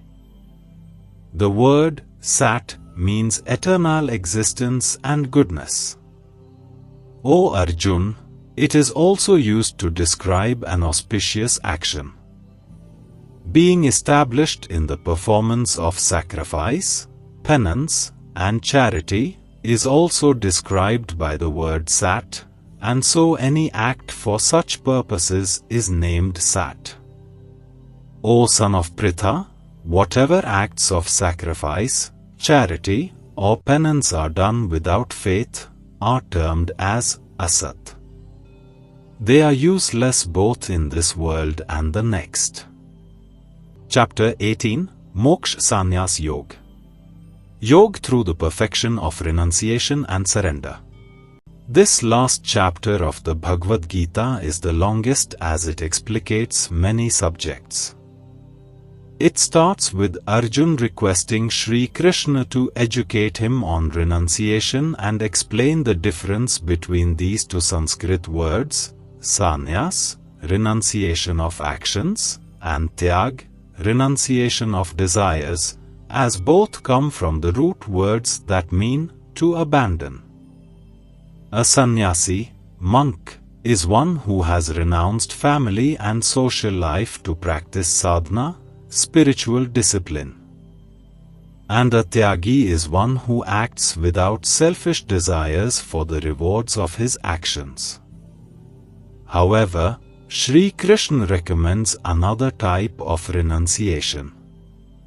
He declares that one should never renounce the prescribed acts of duty, sacrifice, charity, penance, etc., as these aid in the purification of even the wisest souls. One should undertake actions only as a matter of duty without any attachment to their fruits. Sri Krishna gives Arjuna a detailed analysis of the 5 factors that contribute to action, the 3 constituents of action, and the 3 factors that inspire action. He describes each of these factors in relation to the 3 gunas. He declares that those who see themselves as the only cause of their works are ignorant. However, due to their purified intellect, the enlightened do not perceive themselves to be the doer nor the enjoyer of their actions. They are ever detached from the results, thus free from the karmic reactions of their actions. Sri Krishna then explains the reasons for the difference in the motives and actions of individuals. He describes the kinds of knowledge, types of actions, and categories of performers based on the 3 gunas or modes of nature. Then, he gives a similar analysis for the intellect, resolve or steadfast will, and happiness. Further in this chapter, Sri Krishna portrays in detail the attributes of those who have attained perfection in spirituality and realized the Brahman. He adds that even these perfect yogis find engaging in bhakti transcendental to complete their Brahman realization. Thus, he concludes that only through loving devotion, one can unravel the secrets of the Supreme Divine Personality. He then reminds Arjuna that God dwells in the hearts of all living creatures and directs their movement according to their karmas. We must take his shelter, think of him, dedicate all our actions to him, and make him our ultimate goal. Then, by his grace, we will easily overcome all difficulties and obstacles. However, if we get driven by pride and act according to our impulses, we will fail. To conclude, Sri Krishna reveals to Arjuna that the most confidential knowledge is to abandon all variations of religiosity and only surrender to God. However, he warns that you should share this knowledge only with the devoted and not with those who are not austere, for they may misinterpret this divine knowledge and misuse it to irresponsibly abandoning all actions. But expounding this confidential knowledge to the deserving souls is the highest act of love and is cherished by God Himself. Enlightened with the divine knowledge, Arjuna tells Sri Krishna that all his doubts and illusions have dispelled, and he is ready to act as per his instructions. Sanjay, who has been narrating this sacred dialogue between Sri Krishna and Arjuna, to the blind king Dhritarashtra is amazed, and his hair stands on end with ecstasy. He conveys to the king the deep joy and bliss he is experiencing to recall their conversation and the memory of the divine cosmic form of the Supreme Lord. He concludes the Bhagavad Gita, the divine song of God, with a profound pronouncement that victory, goodness, opulence, sovereignty will always rest on the side of God and His pure devotee. And the light of the absolute truth will defeat the darkness of falsehood and unrighteousness. Chapter 18, Moksha Sannyas Yoga. Yoga through the perfection of renunciation and surrender. Arjuna said, O mighty armed Krishna, I wish to understand the nature of sannyas and tyag. O Rishikesh, I also wish to know the distinction between the two, O Keshanisudan. The Supreme Divine Personality said, giving up of actions, motivated by desire, is what the learned understand as sannyas. Relinquishing the fruits of all actions is what the wise declare to be tyag. Some learned people declare that all kinds of actions should be given up as evil, while others maintain that acts of sacrifice, charity, and penance should never be abandoned. Now hear my conclusion on the subject of renunciation, O tiger amongst men, for renunciation has been declared to be of three kinds. Actions based upon sacrifice, charity, and penance should never be abandoned. They must certainly be performed. Indeed, acts of sacrifice, charity, and penance are purifying even for those who are wise. These activities must be performed without attachment and expectation for rewards. This is my definite and supreme verdict, O Arjun. Prescribed duties should never be renounced. Such deluded renunciation is said to be in the mode of ignorance. To give up prescribed duties because they are troublesome or cause bodily discomfort is renunciation in the mode of passion. Such renunciation is never beneficial or elevating. When actions are undertaken in response to duty, and one relinquishes attachment to any reward, O Arjun, it is considered renunciation in the nature of goodness. Those who neither avoid disagreeable work nor seek work because it is agreeable are persons of true renunciation. They are endowed with the quality of the mode of goodness and have no doubts about the nature of work. For the embodied being, it is impossible to give up activities entirely. But those who relinquish the fruits of their actions are said to be truly renounced. The threefold fruits of actions, pleasant, unpleasant, and mixed, accrue even after death to those who are attached to personal reward.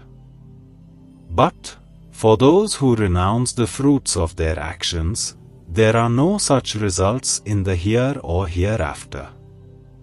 O Arjun, now learn from me about the 5 factors that have been mentioned for the accomplishment of all actions in the doctrine of Sankhya, which explains how to stop the reactions of karmas.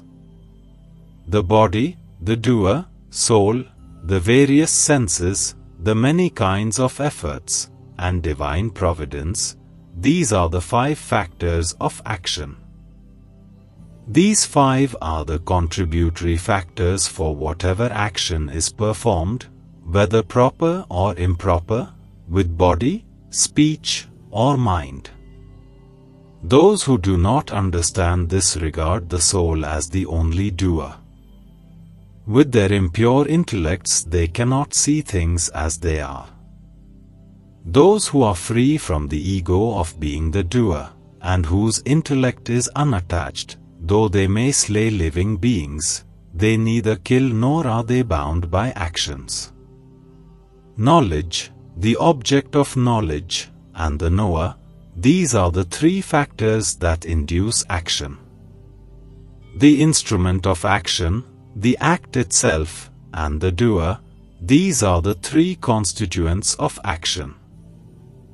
Knowledge, action, and the doer are declared to be of 3 kinds in the Sankhya philosophy, distinguished according to the 3 modes of material nature. Listen, and I will explain their distinctions to you. Understand that knowledge to be in the mode of goodness, by which a person sees one undivided imperishable reality, within all diverse living beings. That knowledge is to be considered in the mode of passion, by which one sees manifold living entities in diverse bodies, as individual and unconnected. That knowledge is said to be in the mode of ignorance, where one is engrossed in a fragmental concept as if it encompasses the whole, and which is neither grounded in reason nor based on the truth. Action that is in accordance with the scriptures, free from attachment and aversion, and done without desire for rewards, is in the mode of goodness. Action that is prompted by selfish desire, enacted with pride, and full of stress, is in the nature of passion. That action is declared to be in the mode of ignorance, which is begun out of delusion, without thought to one's own ability, and disregarding consequences, loss, and injury to others. The performer is said to be in the mode of goodness, when he or she is free from egotism and attachment, endowed with enthusiasm and determination, and equipoised in success and failure. The performer is considered in the mode of passion when he or she craves the fruits of the work, is covetous, violent-natured, impure, and moved by joy and sorrow. A performer in the mode of ignorance is one who is undisciplined, vulgar, stubborn, deceitful, slothful, despondent, and a procrastinator. Hear now, O Arjun, of the distinctions of intellect and determination, according to the three modes of material nature, as I describe them in detail. The intellect is said to be in the nature of goodness, O Parth, when it understands what is proper action and improper action, what is duty and non-duty, what is to be feared and what is not to be feared, what is binding and what is liberating.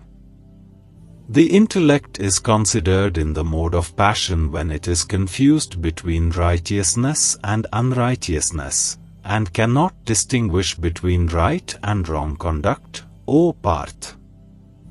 That intellect which is shrouded in darkness, imagining irreligion to be religion, and perceiving untruth to be the truth, is of the nature of ignorance, O Parth.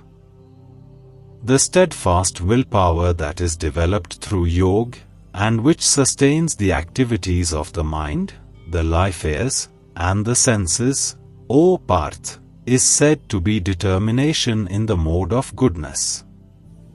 The steadfast willpower by which one holds on to duty, pleasures, and wealth, out of attachment and desire for rewards, O Arjun, is determination in the mode of passion. That unintelligent resolve is said to be determination in the mode of ignorance, in which one does not give up dreaming, fearing, grieving, despair, and conceit. Now hear from me, O Arjun, of the three kinds of happiness in which the embodied soul rejoices, and can even reach the end of all suffering. That which seems like poison at first, but tastes like nectar in the end, is said to be happiness in the mode of goodness. It is generated by the pure intellect that is situated in self-knowledge. Happiness is said to be in the mode of passion when it is derived from the contact of the senses with their objects. Such happiness is like nectar at first but poison at the end. That happiness which covers the nature of the self from beginning to end, and which is derived from sleep, indolence, and negligence, is said to be in the mode of ignorance. No living being on earth or the higher celestial abodes of this material realm is free from the influence of these three modes of nature. The duties of the Brahmans, Kshatriyas, Vaishyas, and Shudras are distributed according to their qualities, in accordance with their gunas, and not by birth. Tranquility, restraint, austerity, purity, patience, integrity, knowledge, wisdom, and belief in a hereafter. These are the intrinsic qualities of work for Brahmins. Valor, strength, fortitude, skill in weaponry, resolve never to retreat from battle, large-heartedness in charity, and leadership abilities, these are the natural qualities of work for Kshatriyas. Agriculture, dairy farming, and commerce are the natural works for those with the qualities of Vaishyas. Serving through work is the natural duty for those with the qualities of Shudras. By fulfilling their duties, born of their innate qualities, human beings can attain perfection. Now hear from me how one can become perfect by discharging one's prescribed duties. By performing one's natural occupation, one worships the Creator from whom all living entities have come into being, and by whom the whole universe is pervaded. By such performance of work, a person easily attains perfection. It is better to do one's own dharma, even though imperfectly, than to do another's dharma, even though perfectly. By doing one's innate duties, a person does not incur sin. One should not abandon duties born of one's nature, even if one sees defects in them, O son of Kunti. Indeed, all endeavors are veiled by some evil, as fire is by smoke. Those whose intellect is unattached everywhere, who have mastered the mind, and are free from desires by the practice of renunciation, attain the highest perfection of freedom from action. Hear from me briefly, O Arjun, and I shall explain how one, who has attained perfection, of cessation of actions, can also attain Brahman by being firmly fixed in transcendental knowledge. One becomes fit to attain Brahman when he or she possesses a purified intellect and firmly restrains the senses, abandoning sound and other objects of the senses, casting aside attraction and aversion. Such a person relishes solitude, eats lightly, controls body, mind, and speech, is ever engaged in meditation, and practices dispassion. Free from egotism, violence, arrogance, desire, possessiveness of property, and selfishness, such a person, situated in tranquility, is fit for union with Brahman, that is, realization of the absolute truth as Brahman. One situated in the transcendental Brahman, realization becomes mentally serene, neither grieving nor desiring. Being equitably disposed toward all living beings, such a yogi attains supreme devotion unto me. Only by loving devotion to me, does one come to know who I am in truth. Then, having come to know me, my devotee enters into full consciousness of me. My devotees, though performing all kinds of actions, take full refuge in me. By my grace, they attain the eternal and imperishable abode. Dedicate your every activity to me, making me your supreme goal. Taking shelter of the yoga of the intellect, keep your consciousness absorbed in me always. If you always remember me, by my grace you shall overcome all obstacles and difficulties. But if, due to pride, you do not listen to my advice, you will perish. If, motivated by pride, you think, I shall not fight, your decision will be in vain. Your own nature will compel you to fight. O Arjun, that action which out of delusion you do not wish to do, you will be driven to do it by your own inclination, born of your own material nature. The Supreme Lord dwells in the hearts of all living beings, O Arjun. According to their karmas, He directs the wanderings of the souls, who are seated on a machine made of material energy. Surrender exclusively unto Him with your whole being, O Bharat. By His grace, you will attain perfect peace and the eternal abode. Thus, I have explained to you this knowledge that is more secret than all secrets. Ponder over it deeply, and then do as you wish. Hear again my supreme instruction, the most confidential of all knowledge. I am revealing this for your benefit because you are very dear to me. Always think of me, be devoted to me, worship me, and offer obeisance to me. Doing so, you will certainly come to me. This is my pledge to you, for you are very dear to me. Abandon all varieties of dharmas and simply surrender unto me alone. I shall liberate you from all sinful reactions. Do not fear. This instruction should never be explained to those who are not austere or to those who are not devoted. It should also not be spoken to those who are averse to listening to spiritual topics, and especially not to those who are envious of me. Amongst my devotees, those who teach this most confidential knowledge perform the greatest act of love. They will come to me, without doubt. No human being does more loving service to me than they, nor shall there ever be anyone on this earth more dear to me.